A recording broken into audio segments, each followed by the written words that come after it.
Vou usar essa. Então, boa tarde a todos, né? Então, assim, hoje nós vamos começar o capítulo 4 do Evangelho de João.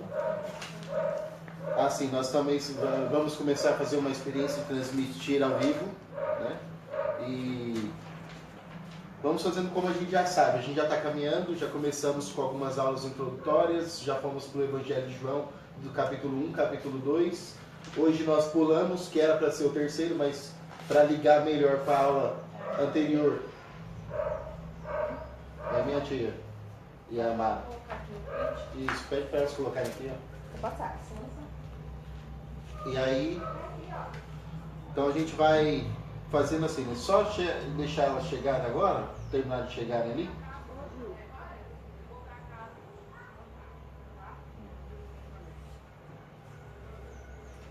Bom, eu estou usando como apoio do Evangelho esses 3 livros aqui, certo? Comentário bíblico. Este comentário bíblico é uma coletânea. Tem 3 livros aqui, é um box que eu possuo, estou usando este aqui hoje. Leitura do Evangelho de João, capítulo 1, certo? Pode entrar, tia, fica à vontade. Cuidado com o espaço aí da porta. Pode entrar, pode sentar. Boa tarde. Bom? E os evangelhos também estou utilizando essa base teológica, né, de estudo teológico para fazer esses comentários que a gente faz. E é claro, fundamental importância, a Bíblia Sagrada, que aqui, como a gente já falou, não interessa qual a Bíblia seja, né, porque é até interessante que haja as diferenças das traduções, porque aí a gente pode estudar coisas a mais, né? Então vamos começar, eu vou fazer igual eu faço já nas outras aulas.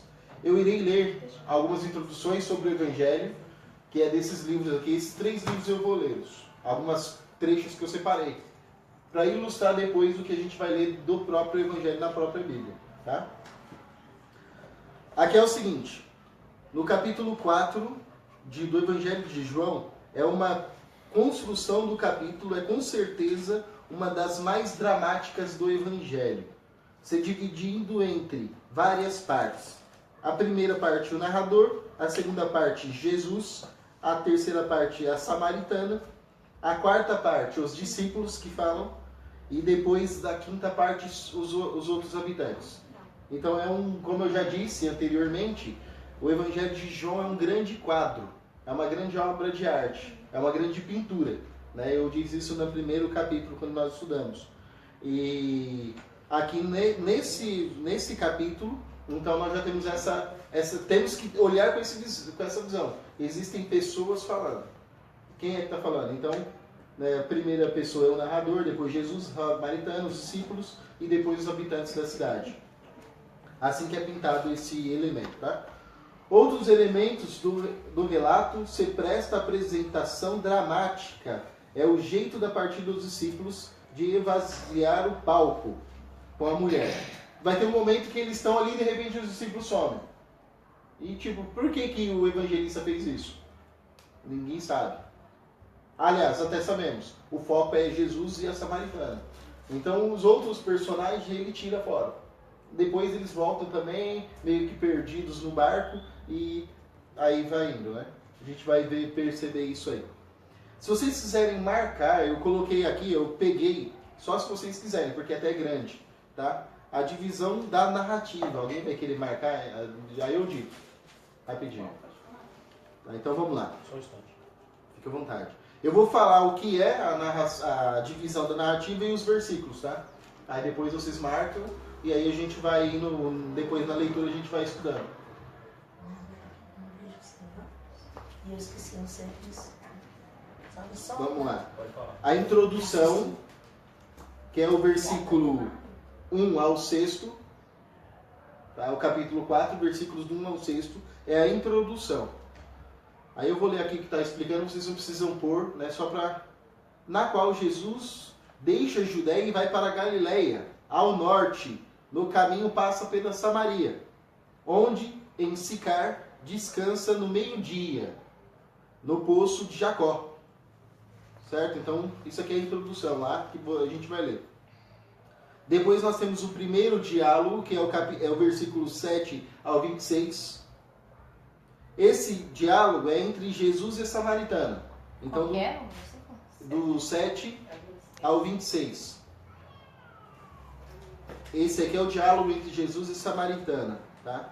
Então, aqui esse diálogo é dividido em A e B. A é a água viva. Na água do poço de Jacó é superada pela água que Jesus dará, que é uma fonte que jorra para a vida eterna. É uma transição. O conhecimento de Jesus tem o passado da mulher, que ela é, depois você conhece ele pela fé. E o B é a adoração em espírito e em verdade. Eles vão terminar falando isso aí, que a gente vai explicar logo aí nos livros. O espírito e verdade, a hora já vem e é agora. Os verdadeiros adoradores adorarão o Pai em espírito e em verdade. E a mulher começa a pensar no termo do que o Messias. E Jesus ele afirma que ele é o Messias. Isso a gente vai ver na narrativa bíblica daqui a pouquinho. O segundo diálogo é do versículo 31 ao 38. Aí já é o capítulo 4 ainda? É o capítulo 4. Tudo é o capítulo 4 que a gente vai estudar hoje. São só os versículos, mas tudo no capítulo 4. Então, olha lá. O segundo diálogo é o versículo 31 ao 38. E aí esse diálogo é entre Jesus e os discípulos. Aí eles vão falar, né? Também tem A e B aqui. O alimento de Jesus, que é fazer a vontade daquele que enviou. Nós vamos ver qual que é essa vontade daqui a pouco. A colheita, né, que aí ele fala, levantai os olhos, vi os campos brancos para a messe. Né, ou seja, a hora de fazer o serviço. Né? E no finalzinho, a conclusão, que é do versículo 39 ao 42, que é onde tem a crença dos samaritanos. Sabemos que ele é verdadeiramente o Salvador do mundo. Lá no versículo 42. Isso aí a gente já vai entrar na Bíblia logo, a gente já vai ver isso. Agora, que é interessante que eu vou passar para vocês um contexto histórico, para a gente entender os samaritanos com os judeus. A gente precisa entender isso. No livro do 2 Reis, do capítulo 17, dos versículos 23 adiante, até o 41, tudo, a gente tem um contexto histórico que é citado na Bíblia. A gente não vai entrar nisso aqui hoje. A gente não vai voltar para esse... Mas uma vez, quando a gente for voltar o estudo para o Antigo Testamento, a gente pega essa grande disputa que começou entre os samaritanos e os judeus. Tá? Mas aqui é interessante, ó. Eu vou ler para vocês. Jesus é descrito em termos bastante humanos, sentado à borda do poço, cansado de uma viagem. Em geral, João pinta o seu retrato de Jesus em cores mais definitivamente divinas. Lembrando que no primeiro encontro eu falei que, lembra lá da introdução do Evangelho de João? Que Jesus é Deus, que se faz homem, e a própria introdução do Evangelho faz o homem se elevar a Deus. Então Jesus ele é Deus homem, homem Deus. E aí ele traz para todos nós humanos essa humanidade de sermos divinos e por sermos divinos sermos humanos. Lembram disso na primeira aula, na introdução? Então aqui de novo, no capítulo 4, perceba que João está voltando de novo o que está em Gênesis, que a gente já leu na primeira aula, que o Leandro estava presente, algumas outras pessoas estavam presentes. Então ele volta sempre, por isso que eu falei, já falei e vou falar de novo, a Bíblia é uma colcha de retalhos, ela precisa ser costurada para ser entendida, e o problema é que às vezes a gente não costura ela, a gente só quer entender pequenas partes ali e o que é conveniente a nós. Então, olha, o seu aparecimento por volta do poço é em volta do meio-dia, muito depois que as mulheres da cidade teriam reabastecido seu suprimento de água. Talvez indique uma posição no qual a mulher vai mais tarde buscar a água. Então, ela é uma pessoa que não é muito privilegiada naquele tempo, naquela sociedade. Por isso que ela vai nesse horário. As mulheres já teriam feito os serviços e ela vai bem mais tarde. Vou ler mais uma parte, agora do segundo livro, alguns pequenos trechos. A pátria real de Jesus, segundo João, não é o lugar de origem na terra, e sim um lugar onde se executa a sua missão pessoal. Por que isso? Porque os judeus e samaritanos tinham uma briga em relação ao local. A salvação vem dos judeus, mas eles falavam do poço de Jacó. Então, ou seja, ainda assim até hoje, né? Muito da nossa vida tem salvação aqui, tem salvação ali, não tem salvação, é isso, é aquilo, aquela briga. E aí Jesus está vindo mostrar que não é a pátria, o local real, mas é sim o local real, ao mundo, da missão que a gente vai entender já já. Que missão é essa? Dirigindo-se para a Galiléia, é preciso que Jesus passe pela Samaria. Muitos estudiosos calculam que esta indicação seja somente por ordem topográfica. Segundo o historiador Joséfo, esse historiador Joséfo era um historiador mesmo da época de Jesus. As únicas poucas escritas verdadeiras, históricas, que nós temos é desse historiador Joséfo. Existem pouquíssimas obras dele traduzidas e assim, é muito pouco trabalho, porque naquela época não existia ainda o trabalho como se tem hoje. Então os arqueólogos, historiadores que vão estudar Jesus usam como base Joséfo e a Bíblia, é claro. Né? Mas aí quero saber contextos históricos. Então eles vão estudar Joséfo. Então esse historiador é um historiador daquela época que vivia lá. Esse era o caminho mais curto para os peregrinos daquele tempo. Mas essa explicação não leva em conta o contexto geográfico de ter sido o mais fácil de Jesus. Segue além do Jordão. Ou seja, era o curto, mas não era o mais fácil. Jesus poderia ter feito outros caminhos. Agora, um motivo que é utilizado essa passagem, que ele passou pela Samaria, simplesmente é teológico. Não é histórico. Não significa que Jesus andou pela Samaria para poder chegar... Não. Mas por que o autor colocou isso? Porque ele precisava de uma base teológica. Então ele precisava entender a briga desses dois povos, desses dois irmãos, para poder chegar a uma conclusão. Historicamente, a passagem de Jesus de Nazaré pela Samaria constitui uma dificuldade. E somente depois da ressurreição que os discípulos ousaram evangelizar os samaritanos. Ou seja, lembrem que eu falei para vocês que o livro do Evangelho de João foi escrito no ano 100 da igreja primitiva? Então foi neste ano 100, depois da morte e ressurreição de Jesus, que começaram a trabalhar com os samaritanos, evangelizando os samaritanos. Então assim, mas Jesus andou pela Samaria, falou mesmo com o samaritano, isso não nos importa. Por quê? O que importa é o teor teológico. O porquê que tem essa questão com a Samaria. O porquê que o Evangelho de João é voltado para os samaritanos. Isso que nos importa. Certo? Não significa que ele de fato andou ou não, etc.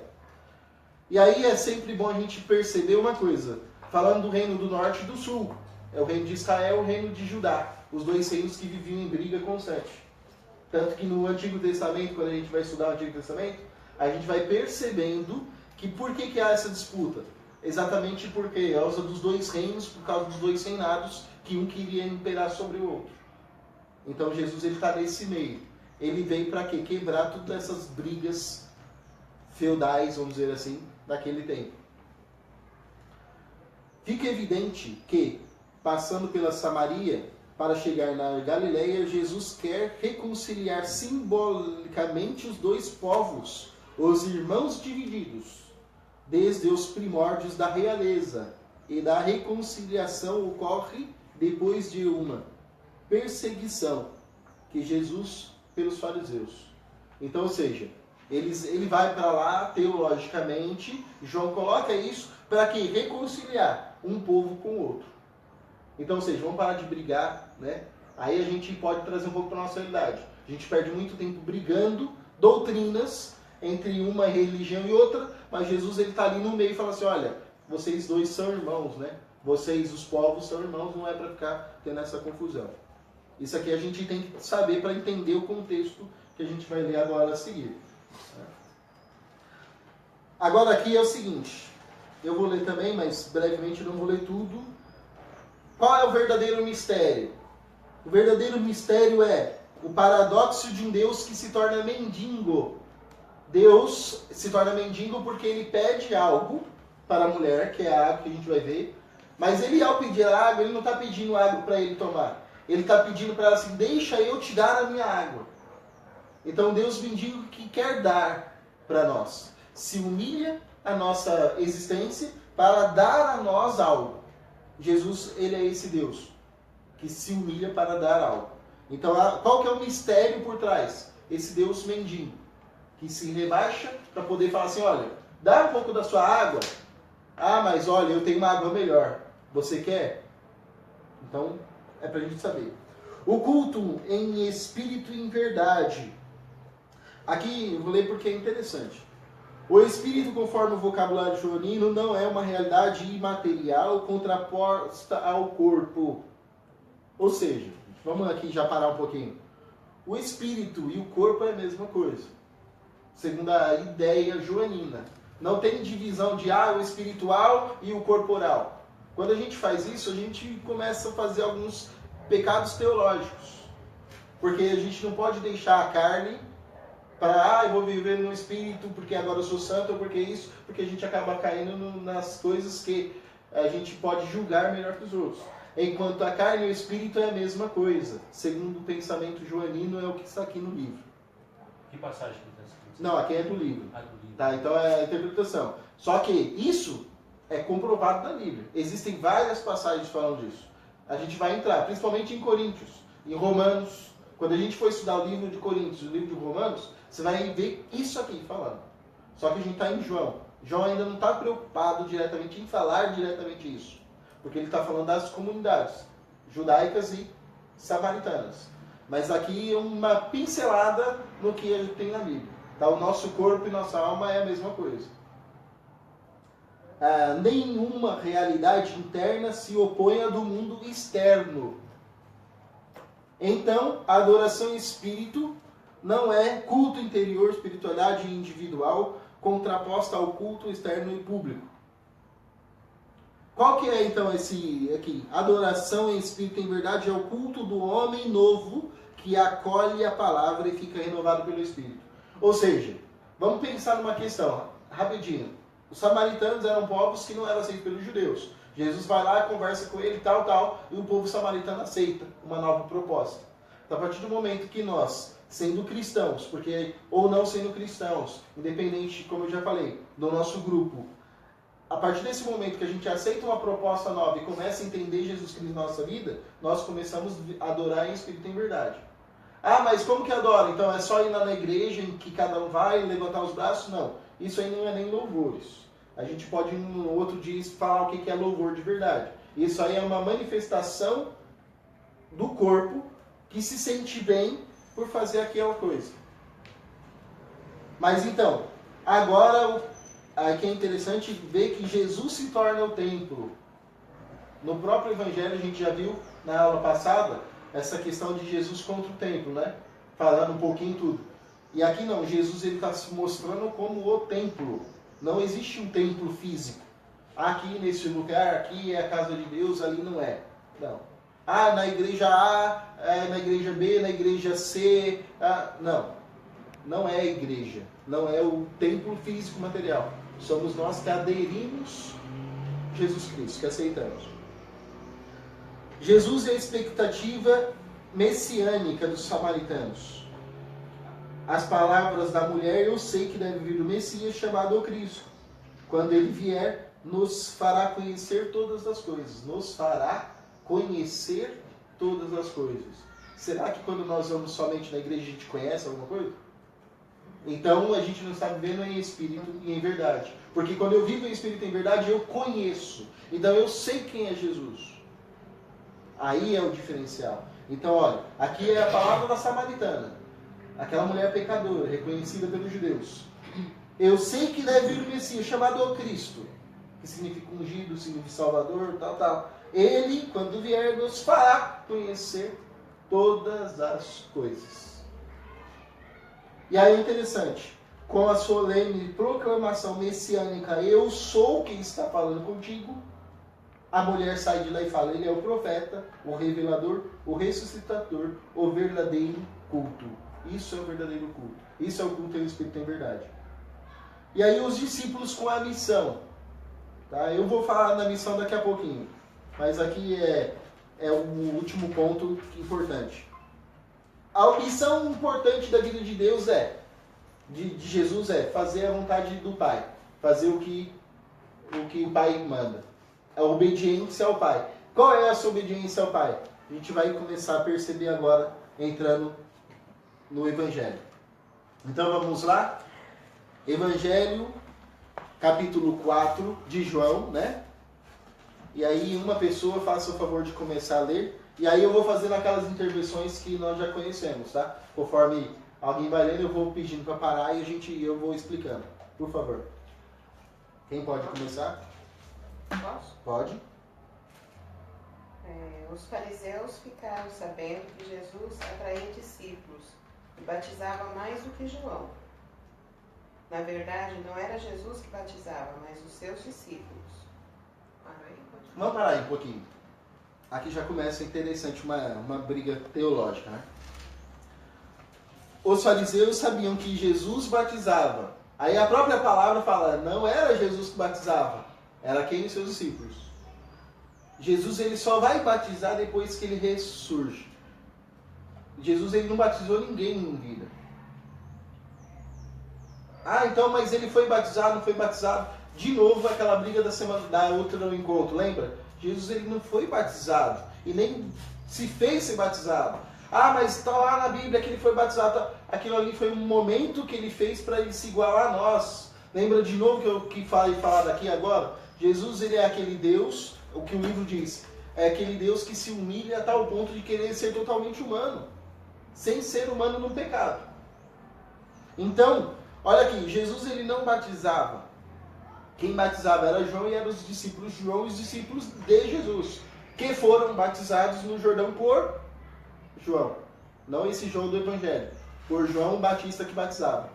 Então quem batizava eram aqueles que haviam sido batizados por João Batista. E Jesus ele só vai batizar depois que ele manda o Espírito em Pentecostes. Ali é o batismo de Jesus, quando ele batiza aqueles que querem seguir ele. Certo? Então assim, mas Jesus... Não, vamos com calma. Mas Jesus foi batizado grande, por isso que só pode batizar adulto, porque... Isso tudo é doutrinas que as igrejas colocam. Uma igreja fala, tem que batizar pequeno, outro tem que batizar grande, outro tem que batizar adolescente, outro tem que batizar isso, tem que batizar... Isso tudo é doutrina. Percebam que Jesus está preocupado com isso. Jesus ele não está preocupado com o batismo, porque o batismo é ele que dá o Espírito Santo. E aí a gente vai entender lá na frente, quando a gente for estudar Atos dos Apóstolos. Mas vamos lá, até aí tudo bem.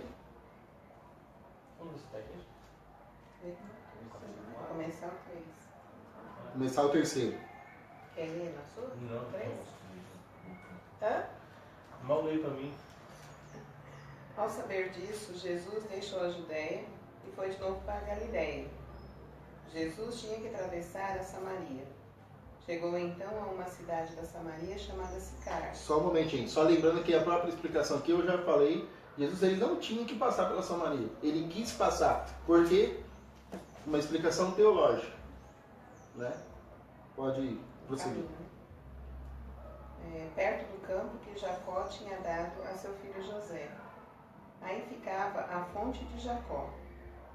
Cansado da viagem, Jesus sentou-se junto à fonte. Era quase meio-dia. Então chegou uma mulher da Samaria para tirar água. Jesus lhe pediu, dê-me de beber. Os discípulos tinham ido à cidade para comprar mantimentos. Perceba aí uma coisa rapidinho, né? Aquela tirada que João faz, né? Ele, de repente, está lá um monte de gente e ele tira algumas pessoas da cena. Né? Porque foi falado aqui na explicação quando eu li o livro. Então, são pequenos detalhes que nós precisamos entender. Ali, vamos dizer uma coisa. Não significa que houve de fato esse fato aqui. Mas isso aqui foi um quadro pintado, uma ilustração do evangelista. Jesus pode ter ido para Samaria? Com certeza. Ele deve ter ido. Só que não significa que foi exatamente assim que aconteceu. O que significa é que há uma intenção teológica. Como o próprio livro diz, segundo o Joséfo, eles começaram a ir evangelizar aquele povo depois de muitos anos. Então isso significa o quê? Que de repente Jesus chega naquele povo através dos seus discípulos que batizavam lá em cima. Lembra aqui no comecinho? Não era Jesus que batizava, mas eram os discípulos. Então o que isso pode dizer? O que isso pode querer trazer para nós? Que Jesus foi conhecido naquela comunidade depois de alguns anos.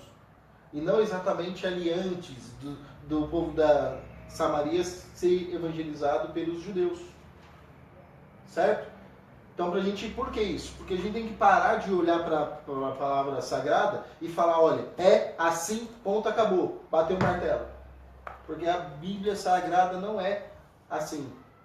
Então, esse é muito preocupante. Que muitas vezes os pregadores, quando vão fazer as pregações, usam, olha, tá vendo acontecer isso? Nós estamos entendendo, eu espero que vocês estejam entendendo, esse fato aqui, dessa pintura, desse quadro. O que não significa que Jesus pode ter ido para lá. Mas não foi desse jeito. A intenção teológica por trás é outra. Vamos continuar? Tem qual? 9. Inicial 9. Aquela samaritana lhe disse: sendo tu judeu, como podes de beber a mim, se sou samaritana? Pois os judeus não se comunicavam com os samaritanos. Primeira coisa aí, já vamos pensar o seguinte: como que uma pessoa daquela época sabia que a outra pessoa era ou não era judeu, era ou não era samaritano? Pelo jeito de vestir. Os judeus, até hoje, como eu falei para vocês na outra aula, quando eu fui na sinagoga, até hoje eles têm um jeito todo próprio de se vestir, que eles trazem isso de séculos em séculos. Eles tinham faixas amarradas, que era com passagens bíblicas, né, aqui no rim, tal. Então, o modo de vestir, eles sabiam que eram judeus. E os samaritanos não usavam. Usavam outro tipo de túnica, usavam outro tipo de vestimento, enquanto os judeus usavam um tipo. Nesse sentido que um não se aproximava do outro. Por quê? Era muito impuro para o judeu se aproximar de alguém que não era judeu. Até hoje. Hoje eles se aproximam, por exemplo, igual aqui em São Paulo, na sinagoga e tudo, no dia que eu fui lá, tal, o rapaz vai lá ensinar a gente, explica tudo, mas assim, é por uma questão política, porque hoje o mundo está mais politizado. Mas ainda assim, para os judeus de hoje, nós ainda somos considerados impuros e totalmente pecadores. Assim como na igreja A, aquela fulano de tal é impuro e pecador, na igreja B, assim como é na nossa realidade. E Jesus está quebrando isso. É um paradigma que Jesus vem quebrar. Ele se aproxima de uma samaritana. Ou melhor, o autor bíblico da escola joanina coloca isso. A aproximação de Jesus com o povo. Por que isso? Será que depois que a gente for ver a missão não é a mesma coisa que nós temos que fazer? Ou aproximar-se? Mas enfim, vamos lá. Tanto nas igrejas como as pessoas aí que têm problema com a justiça, o homossexual, hoje ainda são vistos dessa forma, né? Se aproxima dele, porque exatamente. é como se fosse um sujeito. Ah, é homossexual, transexual, é, né? Ah, é. Como se fosse uma pessoas sujas. Impuro. Elas são impuras para eles, né, na concepção. Sim. Então isso acontece muito até hoje nas igrejas que nós vamos, até mesmo nós. Sim. Olha, eu conto uma experiência que uma vez eu fui fazer um encontro, eu fui pregar nesse encontro e eu fui vestido de mendigo. Eu me sujei a roupa, tudo, fiz uma preparação. Na porta, só que esse encontro estava tendo uma festa antes, estava tendo um café, umas coisas. Quando eu fui entrar na porta, assim, me barraram. Só que a pessoa responsável pelo encontro sabia que eu ia, porque a gente tinha passado para ele essa informação que eu ia daquele jeito. Aí ele me viu, ele falou pro outro: não, irmão, pode deixar ele entrar. Tal, aí eu entrei. Lá onde eu estava, poucas pessoas vieram falar comigo. A maioria que falou comigo foi quem sabia da nossa dinâmica. E aí foi interessante que depois lá ele falou: agora eu vou chamar o pregador, quem vai pregar para nós. E aí ele me chamou. Mas assim, eu lembro até hoje, foi duro até começar a pregação. Pelo que eu senti na pele. Só porque eu estava sujo. Sem contar que você não estava com cheiro, né? Tava, eu tinha feito. Eu tinha urinado, tinha colocado a roupa pro cachorro Também, e né? tinha jogado criolina ainda. Eu tinha feito isso. Tinha, filho. Mas por que isso? Porque olha como que é a questão. Tá ouvindo, né? Eu quis chegar o mais próximo, eu quis me aproximar daquela realidade da rua. Então, ou seja, eu fui sujo e realmente eu fui desse jeito para poder me aproximar, para sentir na pele qual que era a sensação. E por isso que eu falo, desde o começo, quando eu comecei a fazer a pregação lá, foi difícil, porque eu senti na pele uma tipo, olha, uma rejeição muito grande. E é a mesma coisa que Jesus vai combatendo. Ou seja, nós vivemos nos nossos credos religiosos, vivemos na nossa vida, na sociedade, e a gente não aprendeu nada ainda. E aí é aquela questão lá que foi falada, quando a gente aprende em espírito e em verdade, a gente modifica o nosso jeito. Só que a gente ainda está longe de modificar, longe de sermos um pouco diferentes. Mas eu estava realmente meio fedorento, porque eu havia feito aquilo. Ah, filho, se você tentasse fedorento. Corajoso. Mas foi um ato de coragem. Mas assim, não é para me gloriar, tudo isso já passou.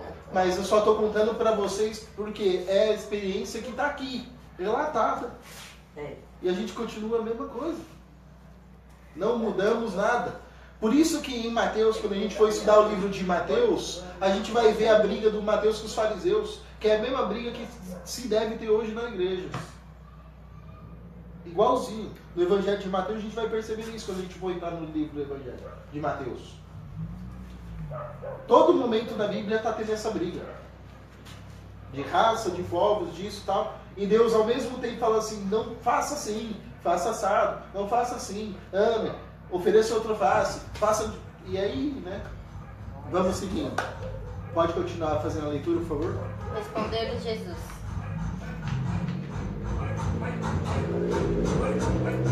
Deixa eu passar, né? Deixa eu passar o efeito. Respondeu-lhe Jesus: se conhecesses o dom de Deus e quem é que te diz, dai-me de beber, certamente lhe pedirias tu mesma e ele te daria uma água viva. A mulher lhe replicou: Senhor, não tens com que tirá-la, e o poço é fundo. De onde tens, pois essa água viva? Pois aí interessante, né? A água viva que Jesus está falando não é uma água simbólica, real como esta aqui. E nós somos tão materialistas, assim como essa mulher, que a gente às vezes não entende. Qual é essa água viva? Isso acontece muitas vezes com a gente mesmo. A gente ouve falar disso aqui, água viva, mas que água viva é essa? Essa água aqui é o Espírito que ele ia dar. Que ele dá e que ele deu depois, futuramente. Para quem o aceita. Certo? Vamos prosseguir. És porventura maior do que nosso pai Jacó, que nos deu esse poço, do qual ele mesmo bebeu, e também os seus filhos e os seus rebanhos? Respondeu-lhe Jesus: todo aquele que beber desta água tornará a ter sede, mas o que beber da água que eu lhe der jamais terá sede. Mas a água que eu lhe der viva, a ser nele fonte de água que jorrará até a vida eterna. A mulher replicou. Aí só um minuto. Lembram que a mulher havia falado lá, que a gente já expliquei anteriormente? Quando ele vier, ele vai nos mostrar toda a verdade. Então olha só. Pois a água que eu lhe der vai se tornar fonte de água viva. E vai jorrar nele, nessa pessoa, água para a vida eterna. E o que é isso senão um bom conhecimento de toda uma verdade? O que é isso senão um conhecimento verdadeiro do que Deus é, de como Jesus é, como que nós devemos nos portar diante de Jesus? Eu, para mim, aí é uma opinião própria, não estou falando com base, é claro, com base nos estudos que eu tive, mas estou falando uma coisa muito mais pessoal. Para mim, essa água viva é conhecer Deus verdadeiramente. Que infelizmente nós conhecemos Ele superficial. Ah, mas como que a gente vai chegar um dia a conhecer Deus verdadeiramente? É claro que isso é muito complicado. É claro que não dá para se falar. Aí entra nos mistérios de Deus, como eu uso o exemplo da minha professora que sempre falava. Isso aí a gente só vai descobrir depois na eternidade, quando estivermos diante de Deus. Só que aqui na Terra a gente tem que tentar nos moldar o mais próximo de Deus.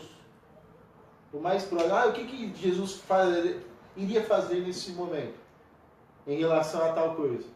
É claro que humanamente falando, nós somos humanos e somos muito falhos. Tem hora que a gente não para pra pensar. Isso é fato.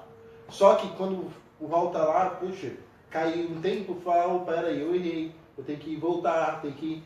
Reconciliação, gente. Isso chama-se misericórdia.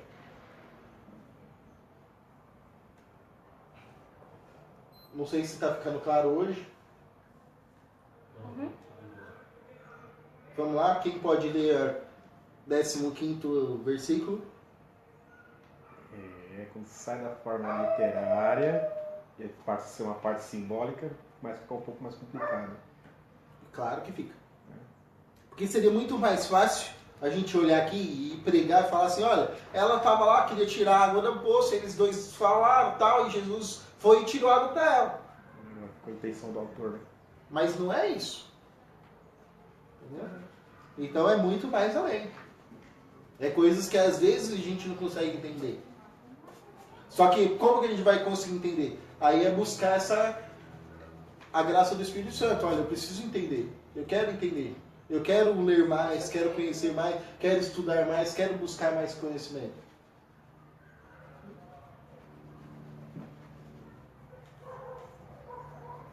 É ler as vírgulas, né?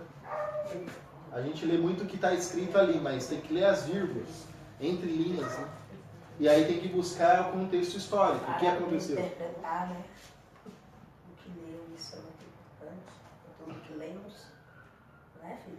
Em português, na nossa vida, nós temos essa dificuldade. A gente pega um texto, qualquer um texto, lê uma bula de remédio e a gente não entende. Nós temos essa dificuldade. Por isso revisar, né? Ler, reler é como um livro. Você lê tem um entendimento na primeira leitura. Se você passar uns dias, uma semana que seja, você voltar a ler o mesmo livro, o entendimento já é outro. E cada vez que fizer a leitura desse livro, vai se abrindo um novo horizonte, porque cada vez você vai tendo um entendimento Igual a melhor. experiência que eu tive no primeiro encontro. Perdi o fio da meada. Né? O Twitter outra vez conversando. Então fica um livro vivo. Cara, o livro está se mexendo? Depende. Depende da forma que a gente lê. Porque eu li Gênesis, mesmo capítulo que ele mostrou, de uma maneira. Você, quando leu, você chegou a pensar se havia duas árvores? Mas a mídia põe como... Se você for para a igreja, pode ser pastor, padre, sempre vão referenciar como uma árvore. Eva foi lá, ouviu quem devia ouvir e... Né? E de repente você escutar que Eva não pecou, aí, né, choca um pouco, porque eu passei 10 anos, 20 anos da minha vida ouvindo isso. De repente não. Aí quando você vai ver, ela pecou, mas não nesse ato, né? Então quando agora João, então, se você sai agora daquela forma, aconteceu assim, assim. Agora a coisa mudou.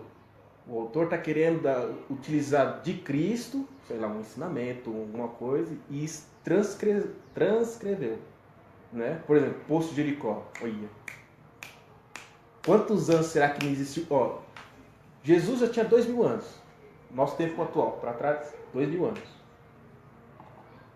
Não que Poço de Jericó, Poço de Jacó, né? Poço de Jacó, onde buscava água. Poço de Jacó, é. Então, estamos falando mais ou menos 4.000 anos, vai dar lá em Moisés. Né? Então, o que realmente quis dizer? Então, até no livro, além das pinturas que a gente vê, o depoimento, a gente vê uma simbologia, né? E aí a gente, caramba, é aquela coisa, sempre está se renovando. Porque é um livro que se mexe. E agora você lendo novamente, depois desse encontro, você senta, lê outra vez com um novo conhecimento, já é uma nova. Isso, o que está por trás. Já é diferente, né? Já não é o que você acreditava piamente, aquilo que você ouviu a vida toda. O objetivo é esse. É tentar fazermos vermos o que é de uma forma diferente. Por quê? Não que esteja errado essas outras interpretações que a gente viveu a vida inteira, mas é porque a única forma, eu vejo isso. Às vezes assim, eu tento tirar um pouco o pecado dos nossos pregadores, dos nossos pastores em geral por aí afora. Porque, igual eu falei, primeira coisa, existe uma instituição que te permite fazer algo até tal ponto. A partir dali, é o que aconteceu um pouco comigo. Também posso falar isso porque eu senti na pele. Opa, até aqui pode. Opa, daqui para lá, quer saber uma coisa? Vai embora. Outra questão. Não se dá tempo suficiente para se fazer uma explicação assim no púlpito. Outra questão é que muitos passaram pela teologia, igual um outro professor meu que falava assim, ó, você pode ser igual um pato. Ou você pode absorver alguma coisa. Por que ele falava igual o pato? O pato ele entra no mar, na água, sai do outro lado sequinho. Ou seja, não absorve nada. Fez o que tinha que fazer, mas... Passou pela teologia, foi embora. Essa comparação aí é bem lógica, né? Então, um professor falava isso. E ele falava isso, eu não entendia no começo, na primeira aula que ele falou do pato. E depois, conforme foi indo o tempo, eu fui vendo outros irmãos lá que estudavam. E gente, peraí. Isso que quer dizer o pato, né? Que não bebe, não absorve, não entende. E o professor explicando, os livros falam, a gente lê e parece que estamos usando o mesmo negocinho, né? Opa, é assim, porque a doutrina faz isso com a gente. Não que a doutrina é ruim, porque tentaram fazer algo bom, só que ela é boa até um certo limite. Então, opa, eu aprendi algo com a doutrina, agora eu preciso fazer o quê? Abrir e expandir meu olhar. E o problema é quando a gente para ali. Ah, é isso, é isso, é isso, é isso. Mas dentro da doutrina, quem quer que vocês... Não, aí é Esses difícil. horizontes, quem quer? Aí você vai saber muito, Aí você vai é- bater de frente com a pessoa, E você olha, vai... filho, pela experiência de vida que eu tenho, já aos meus 66 anos, se nós pararmos para pensar, em quase tudo tem o pato. Não absorve. Ah, com Não é certeza. só nas religiões, não. Quase Não, tudo. não, em todo lugar. A gente estudando é assim. Fazendo um Com curso, certeza. no trabalho, em todo lugar. No trabalho tem o pato. Então absorve. Meu Deus. Vamos lá, gente, pro 15º? A gente já está terminando já o Evangelho. Quer dizer, nós estamos na metade dessa passagem. Ah, Cleidemir, que pena que a tia não tem essa disponibilidade. Porque é tão gostoso a gente ouvir as explicações bem óbvias, né? Para que entendamos. É muito bom. Mas seja bem-vinda toda vez que der. Ah, não dá, meu filho, tia tá tão cansado, eu tô aqui morrendo de sono. Da onde? Capítulo 4? Capítulo 4, versículo 15.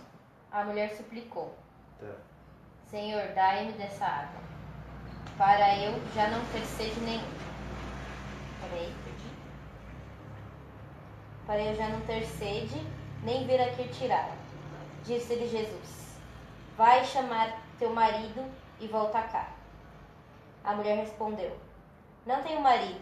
Disse Jesus: Tens razão em dizer que não tens marido. Tiveste 5 maridos, e o que agora tens não é teu. Nisto disseste a verdade. Um momento aí. Aqui é interessante que está falando o quê? Esses maridos. Não quer dizer, ou até pode ter sido que ela realmente teve uma vida casada com vários homens e tudo mais. Só que aqui está falando das doutrinas que se tinha. Aqui esses maridos são os ídolos que o povo lá da Samaria vivia. Qual que era o ídolo? Primeira coisa, Jacó. Porque Jacó havia se tornado algo maior que Deus. Então, tipo assim, às vezes isso acontece também na nossa vida. A gente pega algo, nos colocamos, depositamos tanto a fé em algo, acreditamos tanto naquilo, como, sei lá, tipo, cada um acredita no que quiser. Mas, eu vou usar essa pedra, porque isso aqui vai me tirar. Então, peraí. Quando a gente pega alguma coisa, qualquer, e coloca nessa coisa uma fé que a gente deveria dar a Deus, nós estamos adquirindo um marido falso para a nossa vida. Então, assim, aqui é só um exemplo que eu usei, mas poderia se pensar em várias coisas que os samaritanos faziam. Por exemplo, a festa, ao culto da serpente, né, que se tinha na Samaria, que era o culto da fertilidade, era algo que na Samaria vivia. A gente viu isso numa explicação que eu trouxe lá no livro do Gênesis. Lembra que eu trouxe para vocês quando a gente estudou? O culto da serpente, que era o culto à vida mesmo, no sentido total, de que era cultuado as plantas para nascer e tudo. Ou seja, eu tiro de Deus aquilo lá que faz as coisas acontecerem e coloco na natureza, coloco no bicho. Então tudo que a gente faz, que a gente deixa de acreditar unicamente em Deus, a gente coloca algo no lugar dele. E aí entra uma dificuldade muito grande para se entender o que a gente vai estudar no capítulo 6, que é o próprio Eucaristia. O que é Jesus Cristo? O que é o pão? Não é só o pão que a gente come na igreja quando vai no culto, quando vai na missa. É mais além. Só que a gente vai estudar isso lá no capítulo 6. Mas eu só estou me adiantando para vocês já saberem. Então, ou seja, peraí, quando a gente coloca uma fé muito grande em uma coisa, a gente tira de Deus o que era para ser de Deus. E aí lembra o que Jesus disse a um discípulo lá: dai a César o que é de César e a Deus o que é de Deus? É a mesma coisa. A gente às vezes acaba dando a César o que é de Deus e o que a gente dá a Deus o que é de César, ou seja, o resto. Então aí por isso que ele fala dos 5 maridos. Os 5 maridos são 5 doutrinas existentes na Samaria, no qual essas doutrinas eram colocadas no lugar de Deus. Eram os ídolos dos samaritanos. Por que ele fala que o que tens agora não é teu? Não entendi a mulher. Porque o que tens agora é um ídolo, não é verdadeiramente teu marido. O teu marido é que você não vê no outro encontro. O outro encontro foi no capítulo 2. Né? A gente falou sobre as núpcias de Caná. E a Bíblia, para você entender no sentido amplo da Bíblia, a Bíblia ela é uma grande festa de casamento. Quem que é o marido? É Deus. Quem que é a mulher? Somos nós, a humanidade. A mulher, né? Nós somos a mulher. Não que porque não é isso, não é na sexualidade. É na humanidade nós somos a mulher de Deus, que é o marido da humanidade. Isso a gente estudou no capítulo 2, que é o que está lá no começo da Bíblia e o que está no final da Bíblia. Sujou aí, cuidado. Então isso é importante de saber. A Bíblia é um grande livro de uma festa de casamento, no qual Deus é o nosso marido e nós, a humanidade, somos a mulher. Por isso que aí ele fala: este que está agora não é o teu marido. Foi bom você perguntar isso, porque eu até tinha esquecido de focar nessa parte. Essa parte liga totalmente com o capítulo 2 que nós estudamos. Não é o que se entende lendo aqui, né? Totalmente ao contrário. Não é. É porque o engraçado parece que Jesus, vamos colocar aqui um... É complicado porque Jesus é um homem humano e também um Deus. Só que do jeito que está aqui, então Jesus já conhecia. Assim, vamos recapitular uma coisa que eu já falei nos evangelhos. Eu já dei uma pincelada. O evangelho de Marcos, que é o primeiro evangelho a ser escrito, se mostra um Jesus ainda meio perdido no que é ou não é, não sabe ainda, parece. Opa, vamos aprender, ele vai aprendendo. De Mateus, de João, vamos pegar de Lucas. De Lucas era um Jesus já entendido e tudo mais. Mateus já era um cara sabido. E o evangelho de João, que não é sinótico, por isso que ele é apocalíptico, é um cara que tem uma visão maior. Ele está muito mais além. Então por que fazer esse comparativo entre os evangelhos? Só para a gente entender. Que o primeiro evangelho, quando a gente for estudar, a gente vai ver um Jesus meio que parece atrapalhado, parece que ainda não tem muita certeza. Então a humanidade de Jesus está aí, porque Jesus ele se vai descobrindo como Deus. Ele não nasceu e eu nasci e sou Deus lá pequenininho, igual um dos evangelhos que existe por aí que não é considerado, que é um dos apócrifos, que fala que Jesus lá na manjedoura, José e Maria estavam fugindo e ele falou assim: não, fala para os homens que aqui dentro tem uma criança. E aí José falou: não, aqui dentro tem uma criança. Aí eles deram risada e falaram: então pode passar, né? Porque estavam perseguindo as crianças para matar e tudo mais. Isso está no evangelho apócrifo que não está na Bíblia. Mas existem alguns livros aí fora que é meio torta direita. Né? Agora, da Bíblia, a gente para entender, temos que entender esse contexto. Os evangelhos de Marcos, Lucas, de Mateus e de João. É que eu já comecei, nós já começamos a estudar pelo que eu gosto mais, que é o de João, que é muito mais... Quando a gente for estudar os outros evangelhos, você vai entender que, agora ficou mais fácil.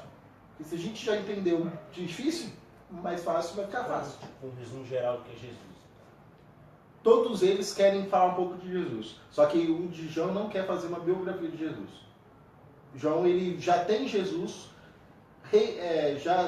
Jesus já morreu e ressuscitou. Quando a escola joanina vai escrever. Isso aqui. Então, assim, João ele já tem uma visão de Jesus futurística. Jesus já ressuscitado. Entendeu? Então, por isso que João ele é muito mais abrangente nesse sentido.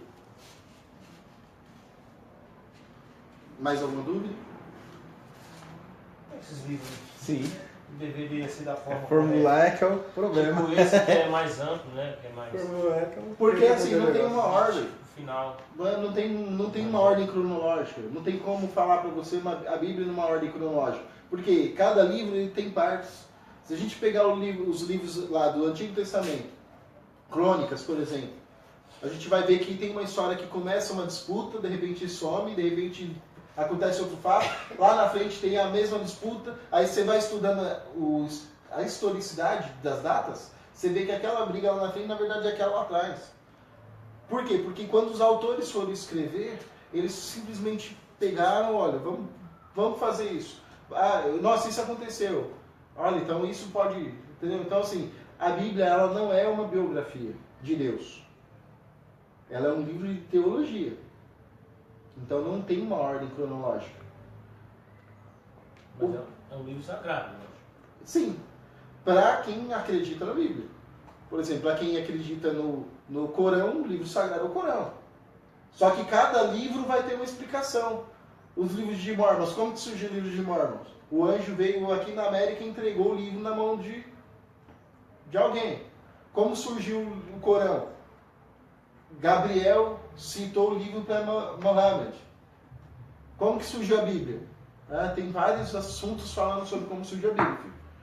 Qual que é o mais verdadeiro? É aquilo lá que eu falei no primeiro encontro. Uma compilação de situações escritas para um povo específico, que nessas compilações existe realidade, existe teologia, existe uma visão futurística e existe várias outras questões que eles começaram a compilar os livros.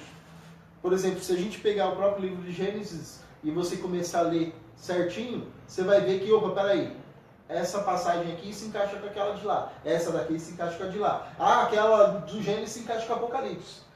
E aquilo ali se encaixa com o João. Nossa, isso aqui se encaixa com Mateus.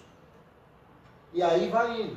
Mas não significa que eles são os mesmos escritores, são escolas que fizeram a Bíblia. Escola joanina não significa que foi João que escreveu a Bíblia aqui nesse evangelho. Não é o João que escreveu. Foi uma escola, foram pessoas que viviam lá naquele tempo, naquela comunidade. Entendeu? Então por isso que a Bíblia é um pouco complicada. Mas não fica se prendendo a isso. Vamos tentar falar assim, olha, você tem que ver que tem coisas além. Cleidemir, sempre que der, que vai ser popular, a tia vai vir. Agora veja bem, eu vou te fazer uma pergunta, que é uma curiosidade que eu tenho. Eu não tenho mais condição de ler, eu tenho de enxergar. Mesmo tendo os óculos, eles não me facilitam muito, porque quando eu começo a ler, começa a lacrimejar ou lacrimejar, como tu queiras, os meus olhos. Então veja bem, devemos sim crer em Deus, na minha concepção, porque acima de nós, com certeza, tem uma força superior que rege este mundo. Mas devemos acreditar piamente na Bíblia, se foi o homem quem a escreveu, e nós sabemos que o homem é falho e fantasia muito. Às vezes eu tenho essa grande dúvida neste livro. Essa pergunta aí... Se eu estiver sendo indiscreto, inconveniente, eu vou aceitar a crítica, meu filho. Não, tá certo isso. Quem sou eu, né? A Bíblia, ela é inspiração de Deus ao homem. Ponto. Por isso acreditamos nas vertentes divinas. Ela é inspiração de Deus. Como que a gente acredita nisso? Pela fé, pelo lado de fé. Agora, na hora da compilação, na escrita, exatamente foram os homens que fizeram, fomos nós. Por exemplo, no livro de Deuteronômio, tem a lei de Deus, que Deus inspira com que se escrevam. E logo na frente, no próprio livro, tem algumas leis que falam, segundo o que Moisés disse... Opa, então não foi Deus, foi quem? Moisés. Então, peraí. Então, quer dizer que houve leis falando humanamente também. Eu usei até uma lei no segundo encontro aqui, né, falando, né? O técnico senhor aqui, falando, não, porque é exatamente isso. Temos que acreditar piamente, tal. Eu falei, peraí, então vamos pegar no Deuteronômio mesmo, peguei uma passagem, depois eu posso passar no senhor, que fala que tem que matar. Mas no próprio livro de Deuteronômio 5 fala que não. Então, peraí, como que eu vou descobrir quando é Deus que fala ou quando é o homem que fala? Sim. Quando está nos mandamentos, nos salmos e quando está nos evangelhos. Não é complexo? Muito complexo. Um afirmando o outro. Contradizendo. E não contradizendo. Um confirmando o outro. Um confirmando o outro e não contradizendo. Porque, por exemplo, no próprio livro de Deuteronômio, tem a parte lá que fala, olha, seu filho for assim e tal, apedreja. A mulher não sei o que, apedreja. Não sei o que, mata. Mas no próprio livro de Deuteronômio fala, ó, ame. Deus não fala apedreja, Tal. né? Deus não vai falar mata. Deus não faz isso. Quem faz isso somos nós, por uma questão política, porque isso aqui foi escrito para um povo. Então, como que a gente ia tentar corrigir naquela época aquele povo? Olha, se alguém morrer em prol do bem maior, é capaz, talvez, pode ser que a sociedade entenda. Então, peraí, por exemplo. Então, você estava dizendo que a Bíblia ela foi escrita, mais ou menos. É que eu já ouvi algumas coisas sobre isso também. Por exemplo, se a gente aqui tem um problema social, certo? E a gente precisa resolver esse problema, a gente poderia colocar biblicamente isso para que essa Hoje não solução... mais. Hoje não mais, você falou na época que foi escrita. Hoje não mais. Só que, até antes da Bíblia entrar no cânon, o que é o cânon? É uma ordem de autoridades, entre estudiosos e tudo mais, que compilaram a Bíblia e fizeram assim, fecharam a Bíblia desta forma aqui. A partir de hoje, a Bíblia Sagrada são esses livros dessa ordem, nessa cronologia. Pum! O cânon fez isso. Certo? É como se fosse, vamos dizer assim, para a gente entender. É um órgão político. Pegou os livros e falou, olha, aqui tem esses livros aqui. Ah, esses livros aqui, ó, se eu pegar assim dessa forma, tudo fechar, grampei, isso aqui é uma Bíblia. Foram isso que eles fizeram. Esses livros que eu peguei, grampei e montei como uma Bíblia, já existiam. E era para qual povo?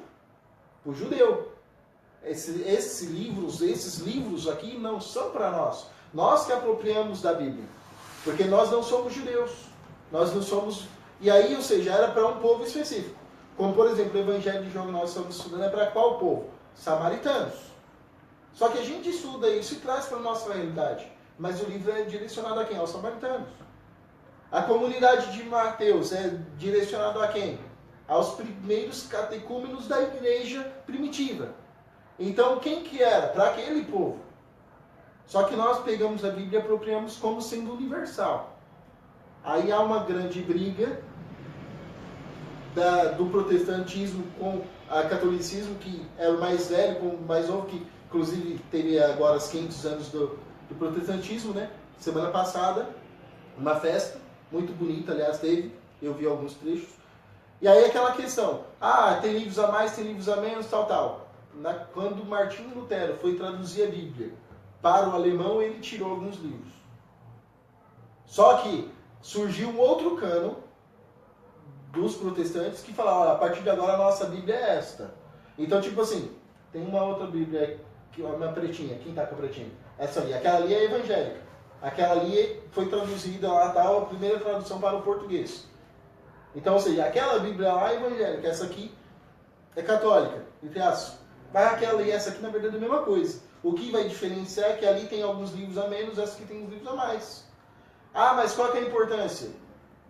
Uns quiseram tirar porque Lutero tirou, mas assim, não interfere. Essa Bíblia é mais ou menos que a outra.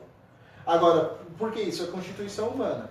Quem fez isso? Um ministério que criou a Bíblia e falou, compilou e falou, isso aqui é assim desse jeito. Isso não significa que a gente não deve acreditar ou não ou devemos. O que faz nós acreditarmos é a nossa fé. Porque a gente acredita, quem está aqui, no mínimo acredita um pouquinho em Deus. E aí a gente está tendo uma vertente cristã para fazer qualquer estudo. Mesmo que existam outras pessoas, mesmo que existam outros credos religiosos envolvidos. Mas a vertente que a gente usa aqui é cristã. Entendeu? Agora, aquela questão, mas então não é verdade? Não, não é que é verdade. Houve uma precisão, houve uma necessidade de se acrescentar isso quando ele estava escrevendo. Houve uma necessidade institucional, naquela época ele estava escrevendo Deuteronômio, para eles colocarem lá, olha, se alguém fizer tal coisa, vamos matar. Hoje já não há mais necessidade de matar alguém. Hoje existe a prisão, hoje existem outras formas para punir. Mas ainda tem aquele que quer punir, lembra do olho por olho, dente por Sim. E A lei de durou Damião, um tempo isso aí. Olho por olho. Mas por Lei de quê? Damião, né? Daniel, por quê? Porque isso está intrínseco em nós. Durou um bom tempo. Isso está no ser humano. Um dia Não é em eu vi Deus. uma pessoa batendo muito em uma criança. E aquilo me chamou a atenção. Eu disse, não vou deixar. Fui socorrer essa criança. A pessoa tinha uma vara e dizia, posso bater quanto quiser. Está na Bíblia que tem que bater com a vara. Eu disse, pois minha amiga, quando você lê a Bíblia, procure interpretar melhor. Porque você ia matar seu filho se não chega. Com uma vara, porque na Bíblia manda bater com E uma vara. mata. E manda. É aí que é o problema. Pior que manda. A gente já viu isso aqui. Manda. Só que, peraí, mas por que manda? Houve um contexto político na época que falou assim, olha, vamos fazer assim, para ver se evita tal coisa. Só que não, aí hoje a gente já mudou. Se a gente for perceber na Bíblia, a questão das leis são modificadas constantemente. Começou lá uma primeira lei, que é essa lei olho por olho, dente por dente. O que um faz, a gente... Depois surgiu uma outra lei falando assim, olha, se alguém roubar um carneiro, você tem que roubar 2. Mas você não vai mexer mais na vida daquela pessoa. Aí depois surgiu uma outra lei falando assim, olha, se a pessoa te der um tapa, você já não vai dar um tapa nela, não. Você fica de... Não, ainda não. De dar outra face é Jesus que cria. Aí, ó, se alguém te der um tapa, então fica de boa, deixa quieto. Aí Jesus vem e fala, olha, se alguém te der um tapa, ofereça-lhe o outro lado da face. E aí, o que a gente faz, né? E agora? Só que o que isso quer dizer? Olha só o contexto histórico. E agora? Olha só o contexto histórico das leis. Por que vão surgindo isso? Porque, olha, fica à vontade, ó. O que acontece? É o seguinte, está se falando, olha, tem que ser diferente. Vamos começar assim, não deu certo. Vamos fazer assado, também não está dando certo. Olha, vamos fazer desse outro jeito assim para ver se dá certo. E aí até hoje, né? A gente está nessa dilema. Até hoje a gente não aprendeu. Pois, meu filho, eu socorri aquela criança onde o sangue já coagulava no nariz e ele tinha que acabar com aquela vara porque na Bíblia estava mandando. E agora? E não, pô, você vai parar agora com esse negócio, minha filha. Não, mas é a interpretação, né? É. A pessoa tem uma doutrina. Não, é lógico que ele fez algo. Está estudando, está dizendo aqui, eu vou fazer. Não Não é a palavra de Serve Deus. para salvar, serve para condenar. Por exemplo, agora que tocou no assunto, ó, por exemplo, lá acho que o Evangelho pergunta assim, é certo separar-se da sua mulher? Aí é lei de Deus ou de Moisés? Isso aí você está falando de Coríntios. Não, senhor. Uma lei que... Quanto tempo faz que existe a lei? Não, mas qual livro que é? É o livro de Coríntios que tem essa.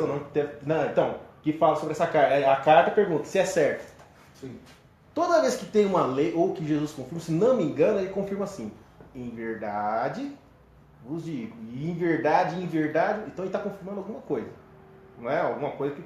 Só que dessa vez ele não falou.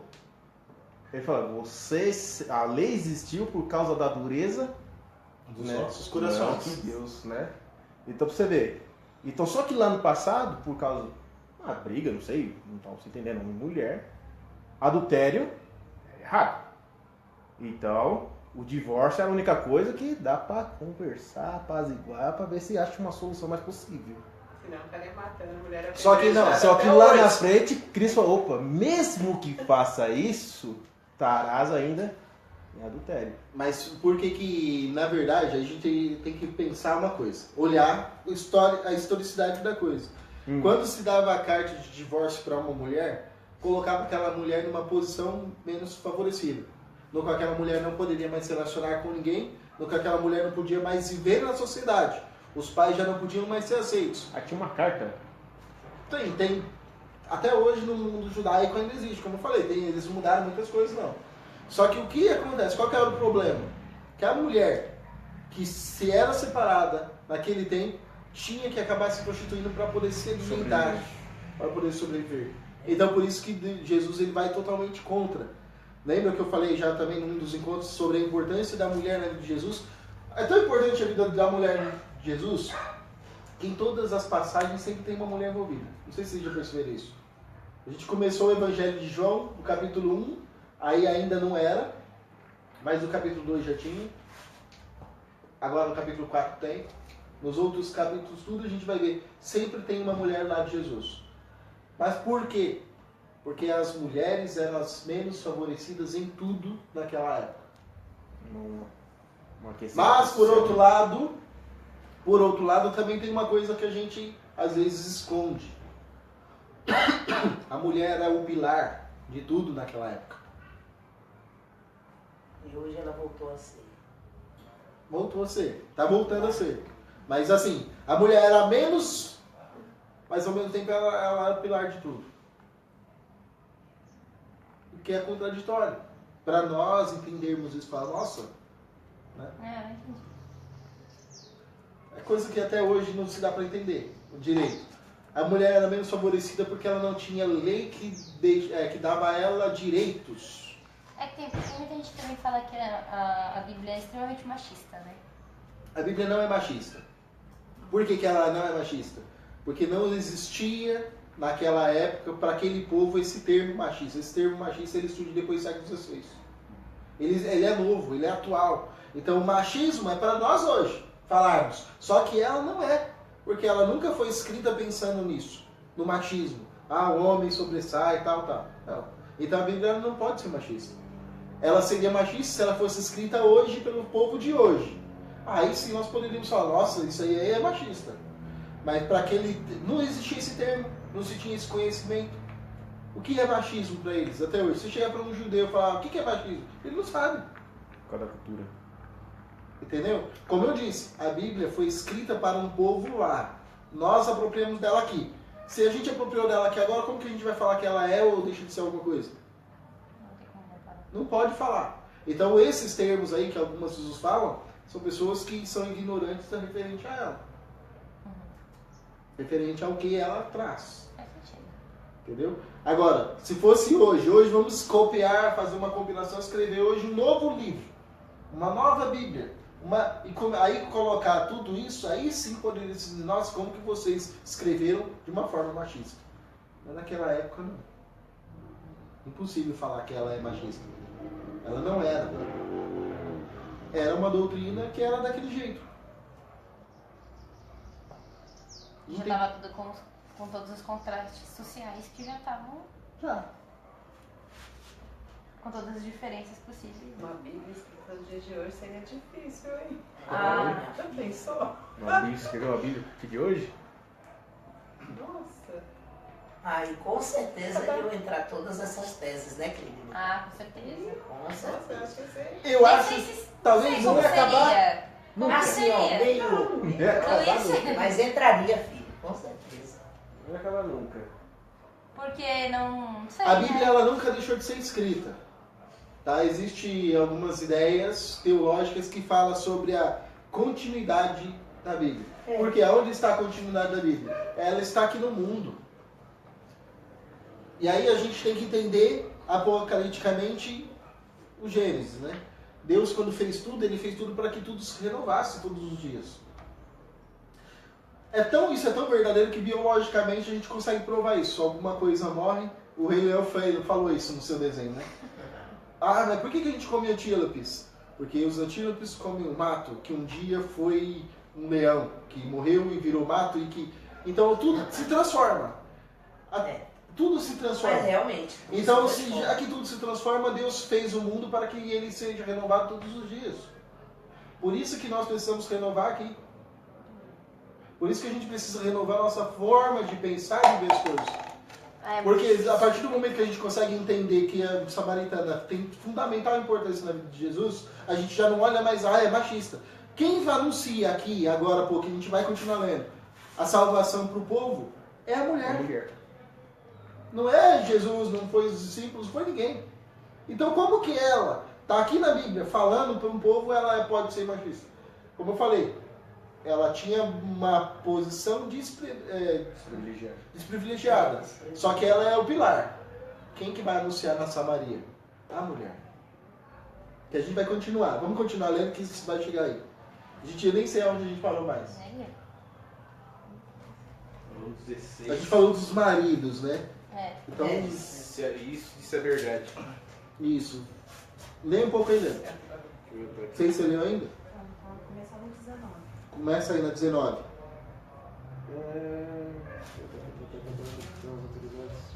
Oxi. Hein? Não, já passou isso aqui. Já foi. 19, né? É, Então Jesus disse às autoridades dos judeus: eu garanto a vocês.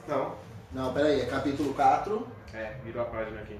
Capítulo Achei 4, versículo que não tem 19. nada a ver. Vai. Acontece. A mulher então disse a Jesus: Senhor, vejo que és profeta. Os nossos pais adoraram a Deus nesta montanha. E vocês, judeus, dizem que é em Jerusalém o lugar onde se deve adorar. Jesus disse: mulher, acredite em mim. Só uma coisinha, só para ressaltar aqui que eu já falei. Lembra que ainda continua a briga do local, né?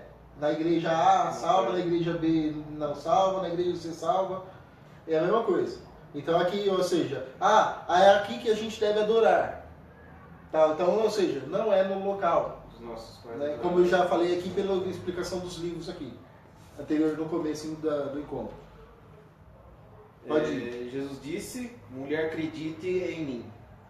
Está chegando a hora em que não adorarão o Pai, nem sobre esta montanha e nem em Jerusalém. Vocês adorarão o que não conhecem. Nós adoramos o que conhecemos, porque a salvação vem dos judeus. Só um minuto. Aqui está falando, Jesus está falando dele. Né? Jesus está falando dele. Vós conheceis o que não conhecem.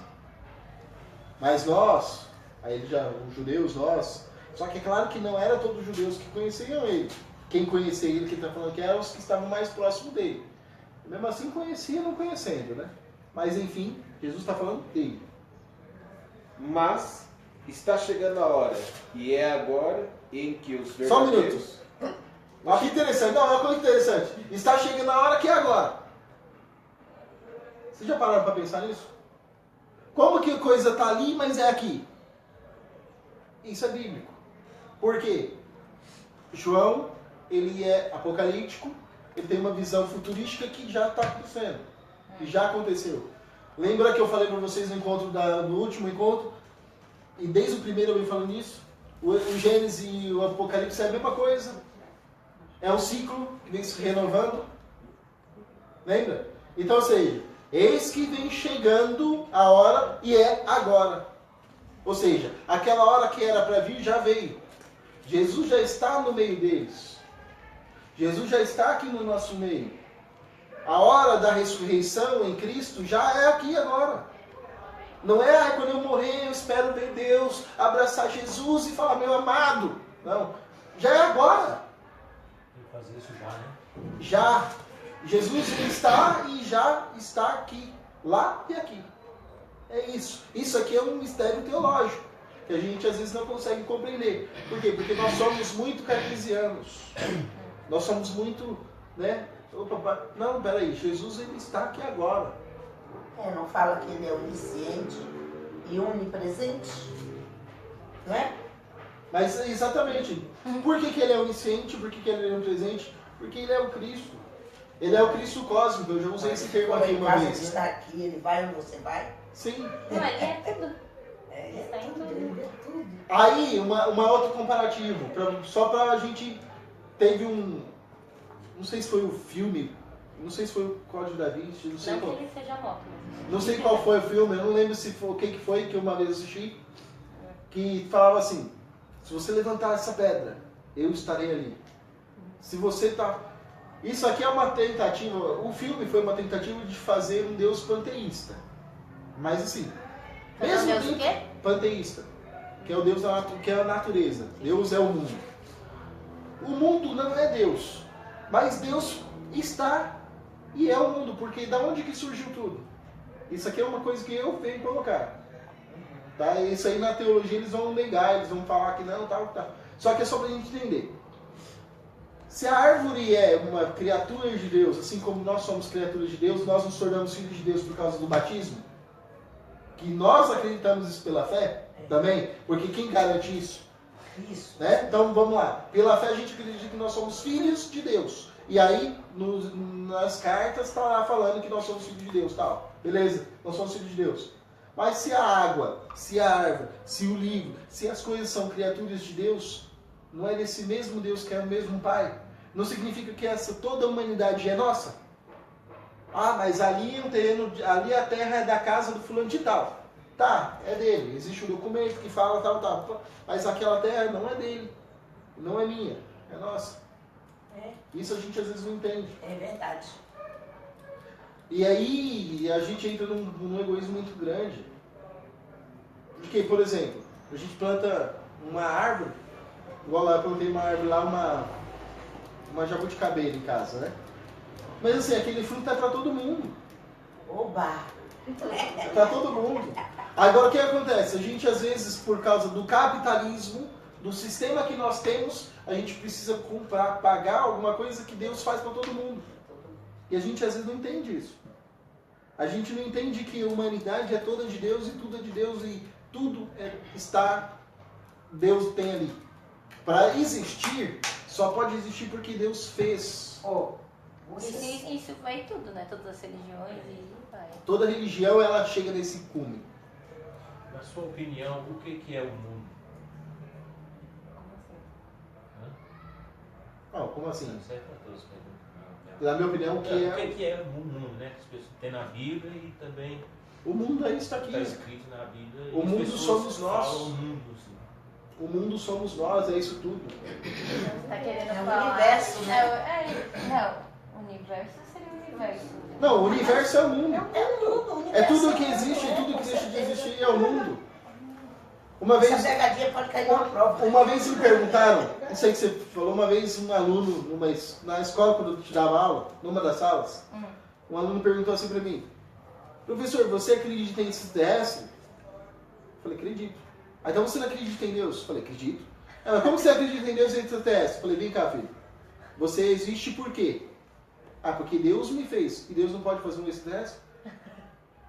Essa é a forma de a gente acreditar, né? Se eu acredito que Deus é onipotente, onipresente, onisciente, que Ele Sim, construiu o universo, que Ele construiu tudo, o invisível e não visível e tudo mais, então quer dizer que na outra terra, lá na outra terra, lá não sei da onde, em qual universo, pode ter vida sim, por que não?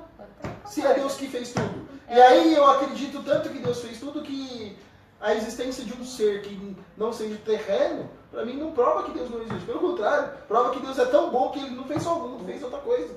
Tem passagem na Bíblia, que agora no momento eu não lembro qual passagem que é, que fala pra gente não ser do mundo, né? Tem essa passagem. Mas o que quer dizer isso? Quando o apóstolo Paulo está tendo uma discussão com os primeiros cristãos, falando sobre comer carne imolada para os ídolos, ele fala, pode comer, não vai te fazer mal. Aí o próprio Jesus fala, o que entra pela boca não faz mal. O que faz mal é o que sai do coração. E o que acontece isso?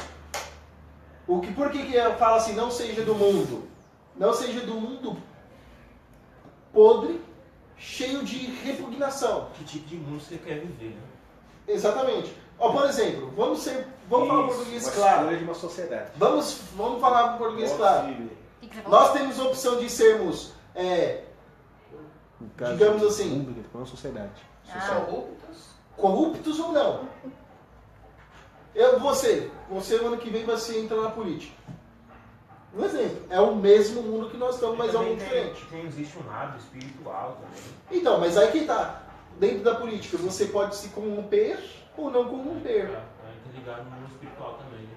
Então, mas lembra que ali foi falado? Alma, corpo, não se É a mesma desgruda. coisa. É igual ele falou, a gente separa muito. Nós Tipo, separamos o cartesiano, espiritual. Entendeu? Tipo assim, a alma do corpo. É tipo, por exemplo. Mas, Cleidemir, desculpa, filha. Não, por exemplo, assim, tem vários estudos, né? Que tipo, falam assim que o corpo fala. Então tudo que você é, seu corpo transparece. Logo, sua alma também. É a mesma coisa. Entendeu? Não?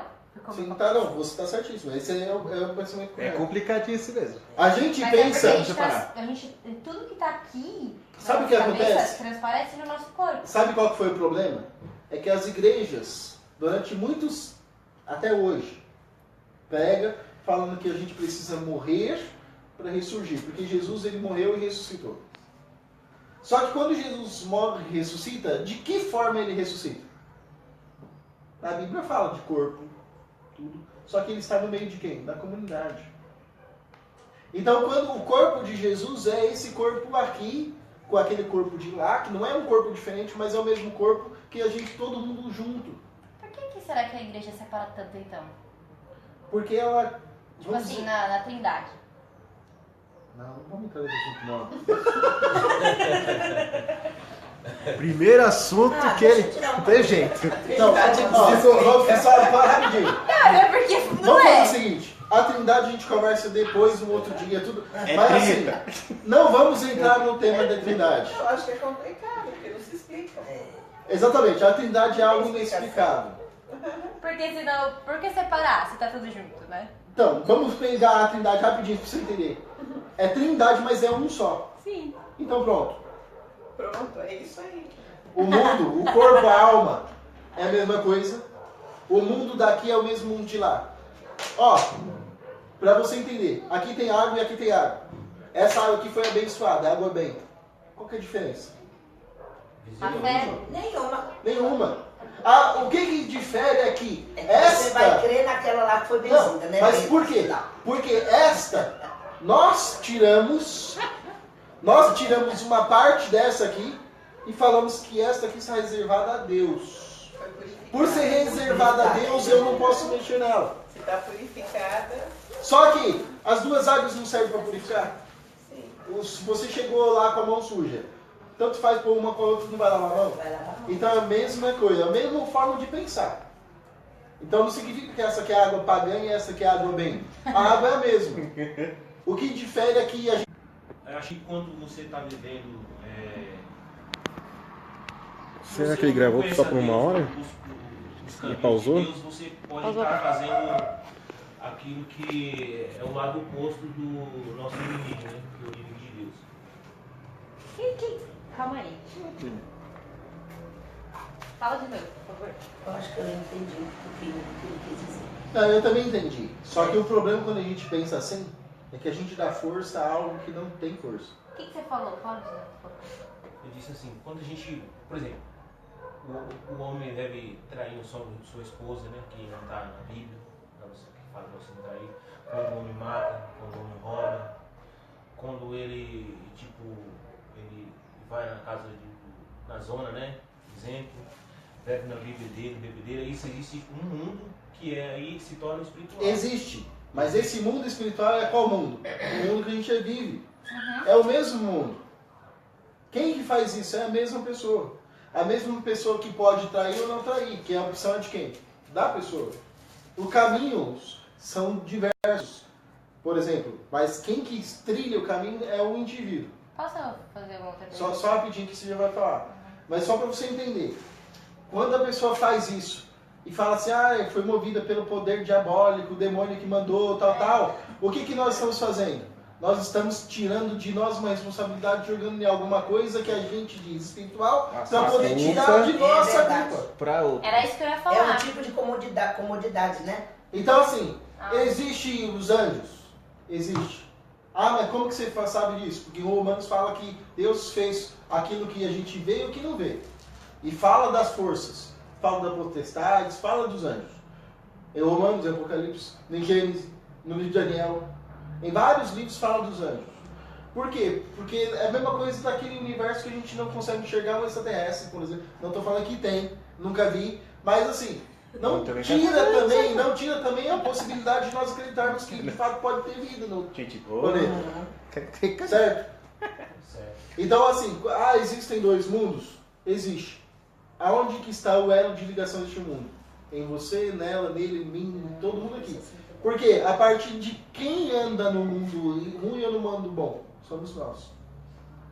E quando a gente coloca forças demoníacas, a gente atribui em algo aquilo que era para ser responsabilidade nossa. E aí, dentro disso, tu fala assim, isso foi inspiração demoníaca, algo do tipo.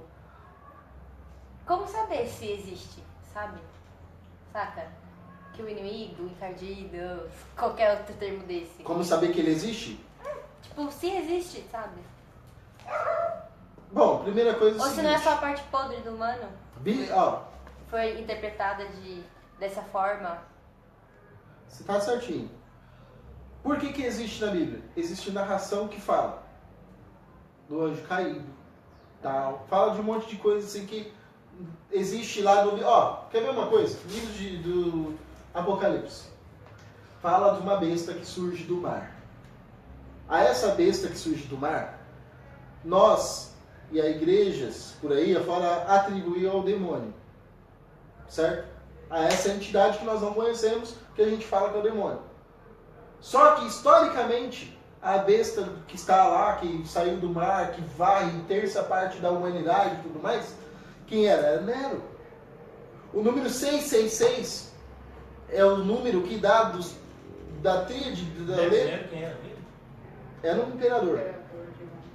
Era um perseguidor de cristãos. Né? Por que varreu a terça parte?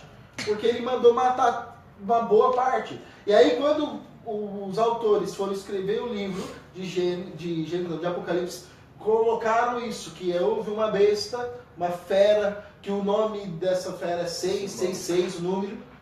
Ou seja, esse 666, no tetragrama que dava o nome de Nero, era os 3 vezes o número 6.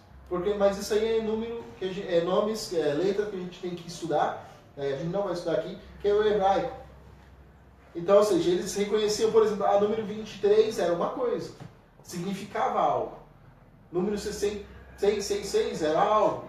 Número 3 na Bíblia tem grande importância, que é o número perfeito da Trindade. Número 40. 40 é o número de Moisés, que associa-se com Jesus. Tal. Então eles têm toda essa questão de numerologia. Posso ler uma coisa? Demônio. No sentido bíblico atual, por designar o anjo caído, o espírito mau, aquele que vem tentar ou induzir o homem ao erro.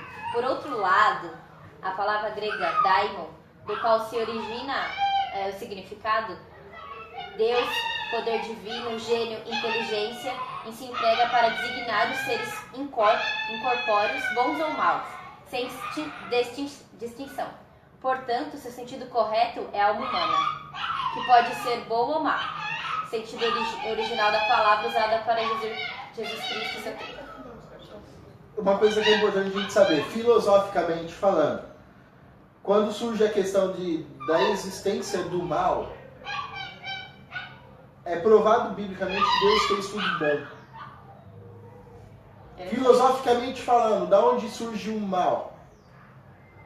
O ser humano. Mas Deus não fez o homem bom? Fez. Só que o homem se corrompe. Quem se corrompe somos nós mesmos. Mas eu já vi numa manifestação espiritual da igreja lá onde está. Isso aí é outra coisa. Isso daí pode ser psicológico também. Isso aí pode ser psicológico, pode ser várias coisas. Pode ser várias coisas. Mas o que eu vi lá? Para isso tem que pegar o caso, ver a vida da pessoa, entender, compreender toda uma série de fatores para poder chegar numa análise e falar assim, isso pode ser tal coisa ou não pode ser tal coisa. Mas eu vi lá a pessoa se estribuchou, mudou a voz, virou a cara, cabeça, até 360 graus. Se soubesse o que a gente pode fazer humanamente falando... Humanamente Em falando, transe, já dá pra fazer um monte de coisa. se você soubesse... Infelizmente eu já tive, eu respeito cada maneira de todos aqui pensar, mas eu já tive experiência muito desagradável a esse respeito. Não, sim. Não anego isso. Não anego isso. Assim, pessoal, entendeu? Sim, eu também Sim, já eu não tive. anego. Eu também. Oi? Eu também. Mas do mesmo jeito. Mesmo assim, Mas- teria que ser estudado. Sim, todos os casos precisam ser estudados. Não tô falando que é falso a sua visão, entende? Porque esse Não lado, é por isso. que eu tô falando que esse lado aí agrega muito. Mas Da maneira que esse você- lado espiritual é aqui no mundo. Aonde que manifesta? Na pessoa.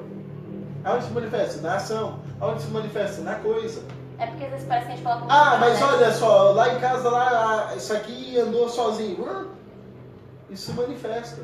Agora, por quê? Existem várias explicações. Ah, o prato Agora, quebrou. Daqui pra frente, isso, desculpa cortar, esse plano mais metafísico, porque como mexeu sem pôr a mão. Eu posso dizer assim, é a próxima etapa o ser humano a estudar.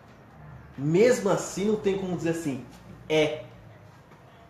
Quer ver uma coisa? Todo mundo aqui tem um princípio, apesar de diferente, Cledemir, mas todo mundo falou no crer. Crer em demônio ou não crer em demônio? Crer em Deus ou não crer em Deus? Mas o crer, ninguém se livra. Crer é fundamental. Até o ateu aplica-se o crer. Ele acredita que não Deus. tem Deus. Mas ele acredita que acorda amanhã cedo para trabalhar. É. Porque ele já põe, ele não sabe o dia de amanhã. Mas já tem aquela potencialidade dele que fala assim, vou acordar. Então ele já acredita um mal que não existiu ainda. Mas já está na cabeça dele.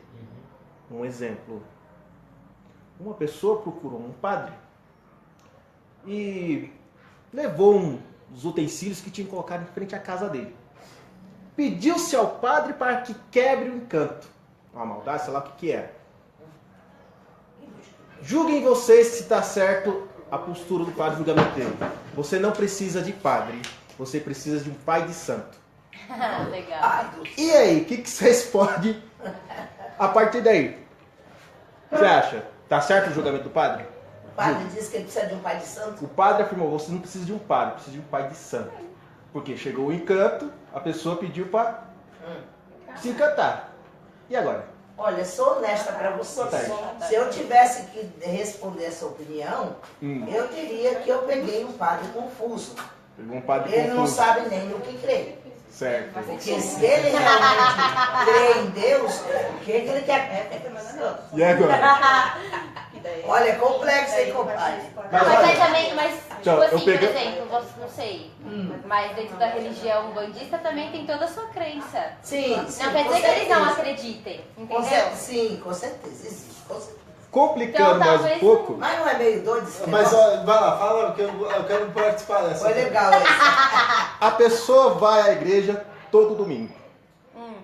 Confessa uma vez ao ano, paga o dízimo todo mês. Essa pessoa levou tudo isso pro padre. Pediu pro padre quebrar o encanto. No que essa pessoa acredita? Ah, não tem certeza de nada. Padre. Não tem certeza de nada? Você? É, estranho, né? Você Eu acha? acredito no padre. Acredita no padre? Acredita no Né? no Na intervenção de um padre. Tadinho do padre, Juliana. né? Que responsabilidade, né? Que a gente quer que fazer dele. Oi? Tem os dois. Ela acredita nos Com dois. medo de Deus, vai pedir pro homem Pai resolver o Santo. problema. Deixa eu participar. Deixa eu participar. Vamos ver o que Cleide Vamos lá, ó, deixa eu participar. Uma coisa muito interessante. É. Particularmente, essa pessoa, esse exemplo que ele ilustrou e que ele trouxe, muito legal a sua colaboração. Essa pessoa acredita mais na Umbanda.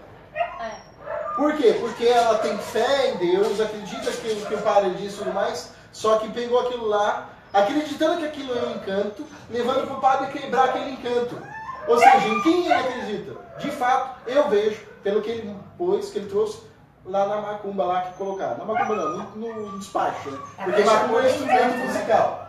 Aí que tá. Essa pessoa tem qual marido? Olhando aqui, Bíblia. Olhando aqui que a gente estudou hoje. É a mesma coisa que está aqui. Qual é o marido dessa pessoa? Macumba. É o que ela acredita, naquele poder negativo, porque ela acredita, olha, colocaram isso aqui para me fazer o mal. Passou então, o período todo da vida e aí? Se a pessoa acredita em Deus verdadeiramente, faz igual eu uma vez, tinha um trabalho, eu tirei, joguei fora.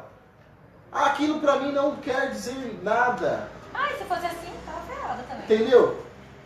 O dia que a gente foi lá pra Minas, né, a minha tia morreu, tudo, foi a Juliana e a minha mãe. Nós fomos para Minas. De lá, me mandaram mensagem desesperada no meu Facebook, falando, cara, olha, toma cuidado. Tem uma vela vermelha acesa em frente ao portão da sua casa. Eu falei, não se preocupa não, que eu estou em Minas, então deixa aí. Mas que não sei o que. Eu falei, meu, Deus que eu acredito é maior. O Deus que eu acredito é tão maior que pode deixar, não tem problema nenhum não. Eu cheguei em casa, não vi nem um resquício de fogo. Não tinha. E era tudo doidíssimo, gelado. Não, mas independente. Não, mas aí aonde não está a sua independente, fé? o que a pessoa acredita ou não. Com certeza. Então é a mesma coisa aí que coloca para esse pensamento. Aonde está o nosso marido? Quando você vê, é você acreditar em Deus e não acreditar naquele lado ruim. Onde você, Exatamente. como se atribui o acreditar. A partir do momento que eu creio em Deus, eu não posso mais me permitir acreditar em outras coisas. Mesmo sabendo que existem outras coisas que podem existir e tudo mais. Mas peraí, aonde que eu acredito? Igual era. Meu Deus. É em Deus. Então assim, pode falar. Olha, eu ia muito a um certo lugar, não vou falar onde, qual, por uma questão ética, não devemos. Eu até gostava da atenção, ouvia a palavra de Deus e levava para o meu esposo, falava, fica comigo. Só que esse lugar invoca muito o demônio. Para mim, invocar ou não invocar, não muda nada. Ali a minha fé está em Deus. Eu creio em Deus. E eu vou dizer uma coisa para vocês podem até me achar louca. Se vocês perguntarem, Dona Marisa, onde a senhora vê Deus? Bom, eu nunca vi Deus, ninguém nunca viu Deus. Mas, filha, nós temos coisa que nós sabemos que o homem jamais fará. Jamais. Ele não vai poder fazer.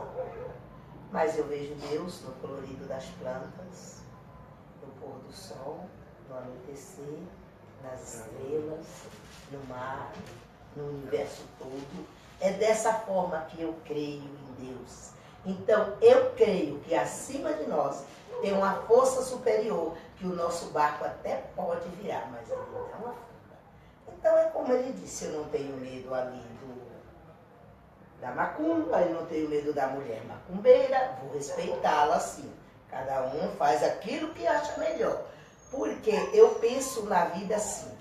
Nós somos aquilo que queremos ser. Com certeza. Pessoas maravilhosas. Com certeza, filha, olha. Eu vou dar um exemplo aqui bem bobinho. Digamos que alguém chegue para mim e diga, gostei daquele moço. Feio de óculos, né? Peraí. O que eu vou fazer? Passar essa contenda para este moço? Então eu não sei que fazendo isso eu vou obedecê-lo? Eu vou pôr ele contra o outro? Por que eu vou fazer isso? Não gostei. Falou isso para mim. Com licença, eu estou indo. Morreu o assunto. Então nós somos aquilo que a gente quer ser. Para que eu vou entrar num bar e vou pedir um copo de cerveja?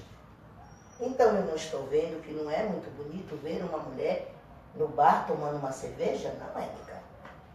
Não é. Eu chegar num bar e tomar um copo de cerveja. Eu de uma hora para outra pode ter uma coisa diferente lá e eu posso estar seguindo um outro caminho. Mas um caminho que eu procurei. Aí eu vejo um velho bem bonito. Bem bonito aquele velho. Simpático, né? Eu estou velha também. Meu esposo está lá em casa doente. Aí eu vou paquerar aquele velho. Mas eu não me dei o luxo de pensar. Primeiro, meu esposo está doente. Mas eu sou casada. Eu não esqueci do que eu falei com Deus quando eu estava casando. Não procurei saber se aquele velho tem uma velhinha. Aí eu caí de cabeça. Filha, eu procurei uma velhinha. Então eu acho que o mal somos nós que procuramos. Sim. Isso é diabólico, né? Eu penso desta maneira. Você é aquilo que você quer ser. Você sabe o que é mal e o que é ruim. Então não vá pelo caminho mal, vá pelo bom. Por que ficar analisando as pessoas? Cada um tem o seu jeito de ser, vamos respeitar. Como cada um tem a sua natureza, tem o seu jeito de agir. Você está com o seu greguecinho, fique lá, minha. Não tenho nada contra você, não acredito, mas também não vou aborrecer Esse você. é o caminho da luz e o caminho das trevas. Então eu acho, Você gente, segue que a gente aquele- pode... O que você acha? Porque também não tem como saber de Aí fato o quando que ele é é certo. né? Aí, sabe o que o que é? disse o meu esposo? Não vou mais nesse lugar. Eu falei, hoje, não faça isso. Por que não? Poxa, ele explica tão bem a palavra de Deus. Ele disse, minha filha, mas o povo invoca muito o demônio. É por isso que o demônio procura o povo. Porque o povo chama muito por ele. Olha, Cleidemir, não sei o que dizer disso. Mas também deixei de ir. Aí a pessoa ainda veio, pôs a mão na minha cabeça e disse, não se preocupe, meu irmão. Eu tenho Jesus, está aqui. Aqui não tem nada, você não vai me derrubar nunca. Eu disse assim para a pessoa, a mim você não vai derrubar. Eu tenho Deus na minha vida. Mas minha filha caía a gente assim como formiga. E aquilo deixou meu marido desesperado, deixou coisa do outro mundo. Bom, o negócio, o exemplo que eu ia falar do acreditar, é porque João, você lembra o versículo que é, o capítulo que era, que fala, todo aquele que nele crê, que vive, viverá para sempre. Não sei se tem uma coisa assim, João que fala. Eu não lembro direito como é que está no versículo. Mas a maneira com que ele atribui o acreditar. Não sei se né? Não sei. Deus. Aí já. Escrevo dessa maneira para que todos que há nele crer tenham vida eterna. E vida com abundância, não é? É Isso. mais ou menos assim a passagem. Isso, o que eu estou dizendo é que é uma coisa que todo ser humano, não importa ser, até índio, que é considerado primitivo, ele tem esse acreditar. E é mesmo primitivo. Né? E aí como se trabalha isso? Porque o índio ele acredita que amanhã aquela árvore Será que acho que foi tudo? vai dar fruto. Ele acredita que ele acredita que aquela árvore vai dar fruto, vai dar peixe, entendeu? Eu fiz uma cagada aqui, tremendo aqui, ó. Psicado não sujo não. 5 para 7, né? Foi mal. Entendeu? Já só. Nossa, Era só uma hora de ensino. Mas tá bom. Mas vamos lá, gente. Vamos só terminar o quarto aqui pra gente fechar o assunto. Pra gente ter que voltar no quarto no próximo encontro. Aí a gente. Mas foi bom. Assim, eu acho que entrou muitos assuntos pertinentes também. E que acho que tudo isso contribuiu para que a gente aprenda mais. A gente aprende. Porque Tenta isso fechar tudo o 4? A gente tá aqui ainda. Alguém lembra qual versículo, qual foi o último que a gente falou? Tá no 23, 18, 22. é 19. Ixi, tá antes ainda. Bom, Jesus disse, acredita-me, mulher, vem a hora e a hora já vem, em que nem nessa montanha, nem em Jerusalém, os adoradores do Pai. Vós adorais o que não conheceis, nós adoramos o que conhecemos, porque a salvação vem dos judeus. Mas vem a hora e é agora, em que os verdadeiros adoradores adorarão ao Pai em espírito e em verdade, pois tais são os adoradores que o Pai procura. Ou seja, a gente precisa acreditar unicamente em Deus.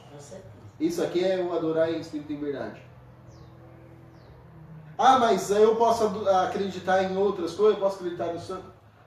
Quando a gente acredita em outras coisas que não é Deus, definitivamente a gente tira um pouquinho, né? Dá a César o que é de César e a Deus o que é de Deus. Ah, mas eu aprendi isso a minha vida inteira, a doutrina. A doutrina de um estabelecimento, de outro, tal, cada um é a sua doutrina. É o que está aqui?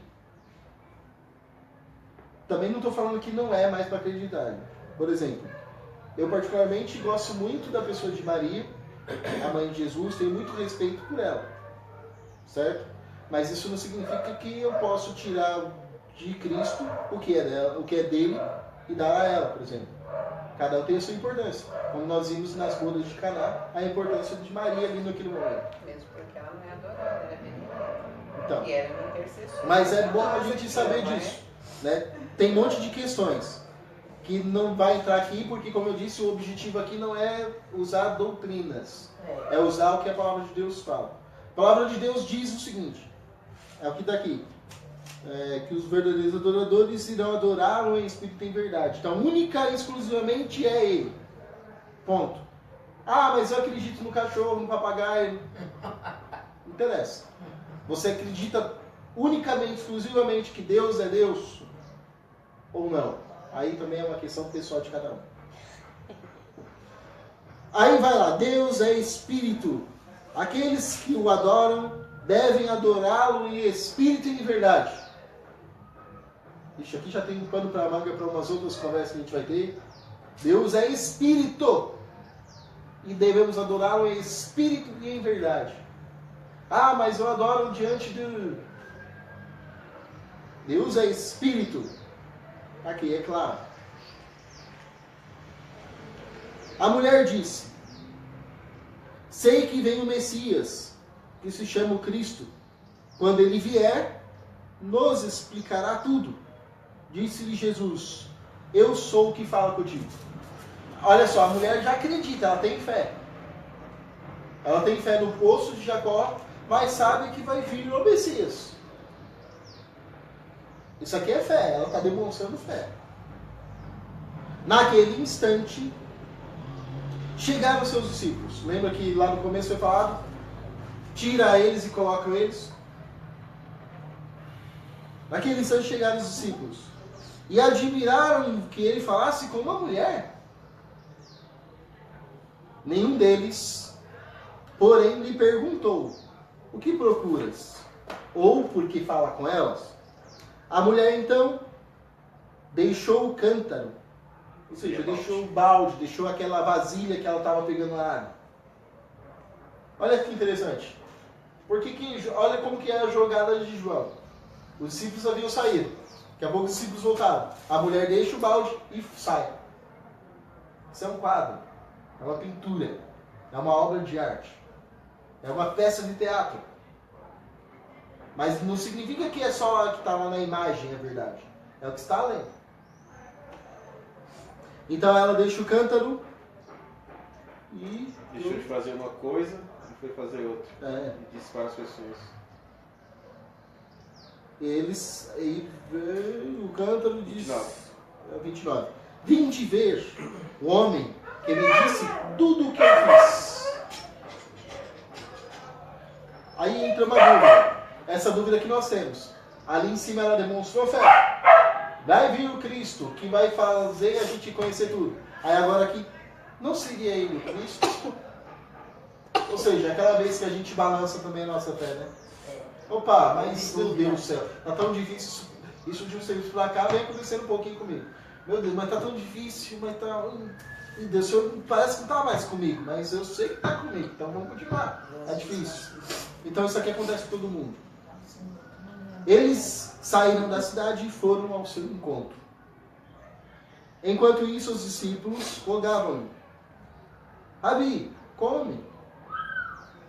Ele, porém, disse: tenho para comer o alimento que não conheceis. Olha aqui que interessante. Jesus ele está com quem? Com os judeus.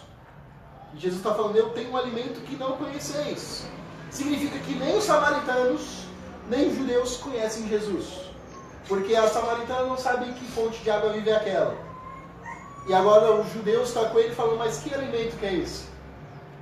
Traduzindo: ninguém conhece a Deus.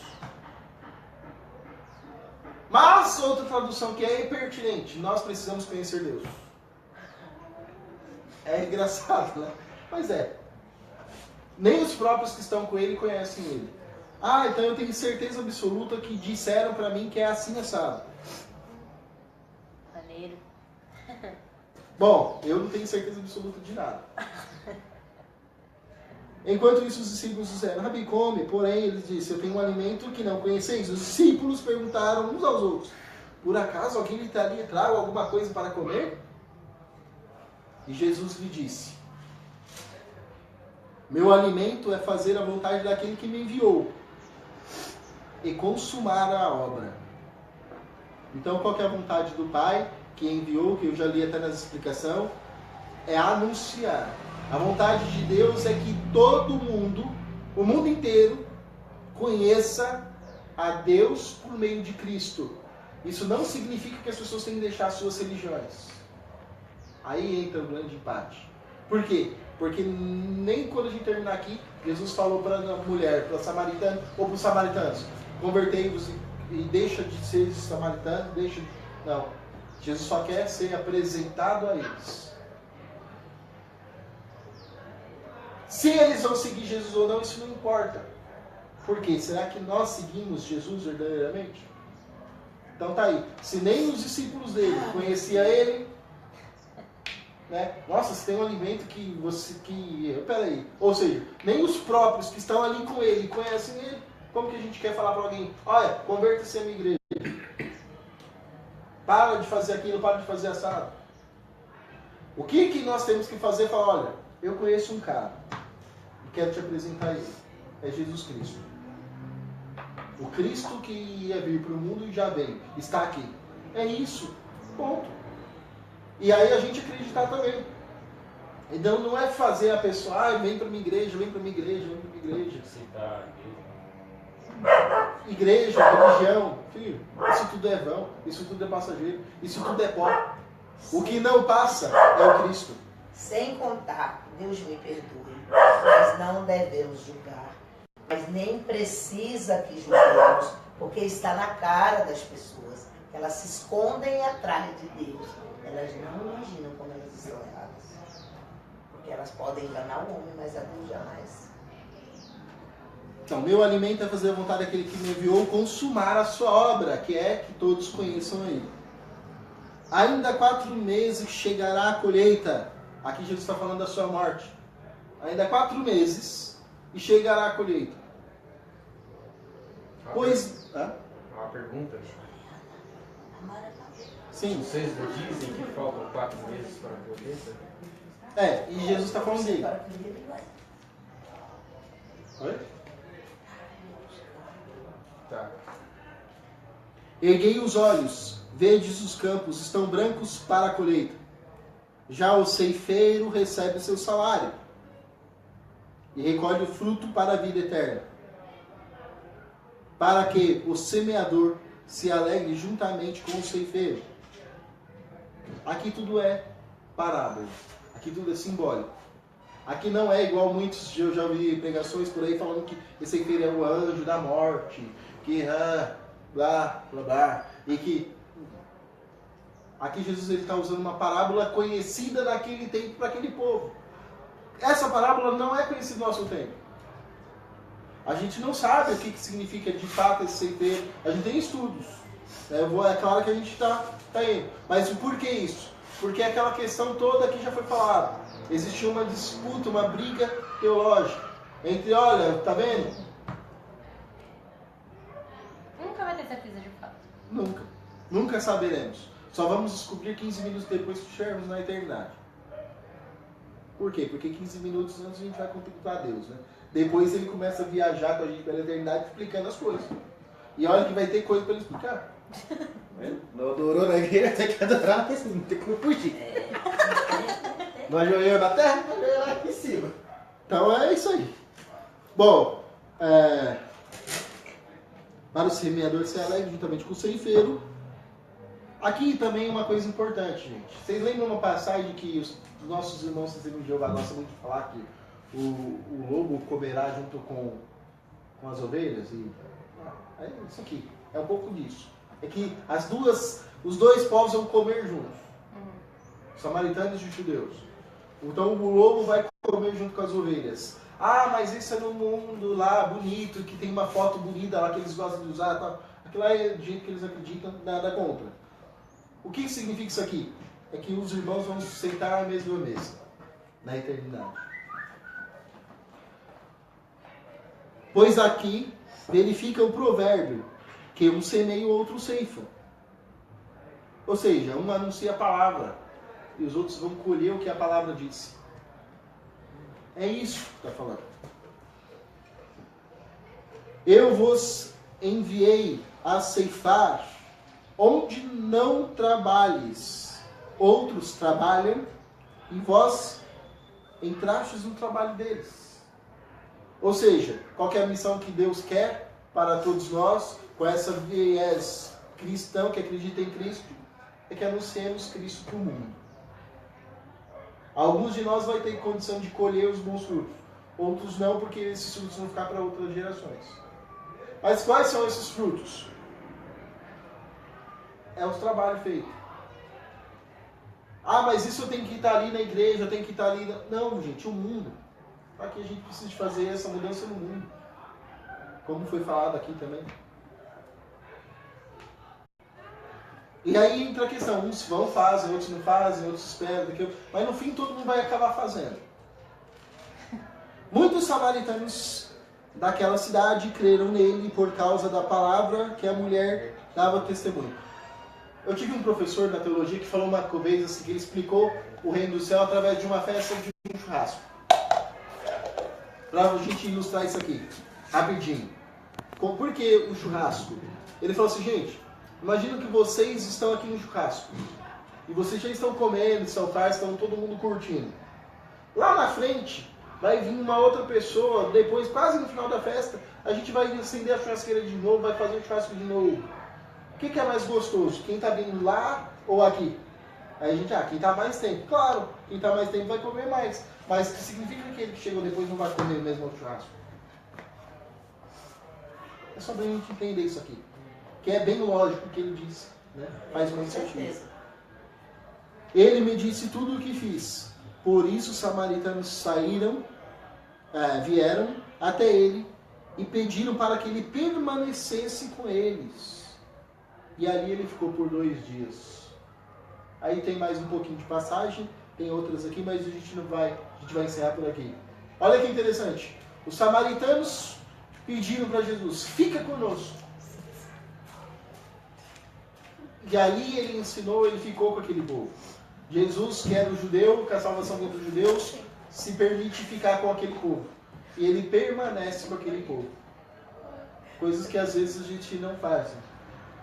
Mas enfim, acho que hoje a gente até discutiu bastante, hoje até estendeu bastante o encontro, mas é isso. Acho que deu para ficar melhor. Foi maravilhoso você Hoje entende aquele tempo. No próximo encontro, que será no 4º encontro, nós vamos continuar. E talvez a gente termine esse 4º e a gente volta para o 3º, tá? Porque aí a gente dá continuidade depois no outro, enquanto já vai para o 5º, e aí vamos fechar o Evangelho de João. Fechando o Evangelho de João, aí a gente vai para Marcos e aí vai fazendo umas coisas tudo, para a gente poder continuar estudando e aprendendo cada vez mais. Mas olha, espero que tenham gostado. Se eu dizer pode terminar. Eu espero que tenham gostado. O pessoal lá, que se tiver alguém acompanhando online também, espero que goste.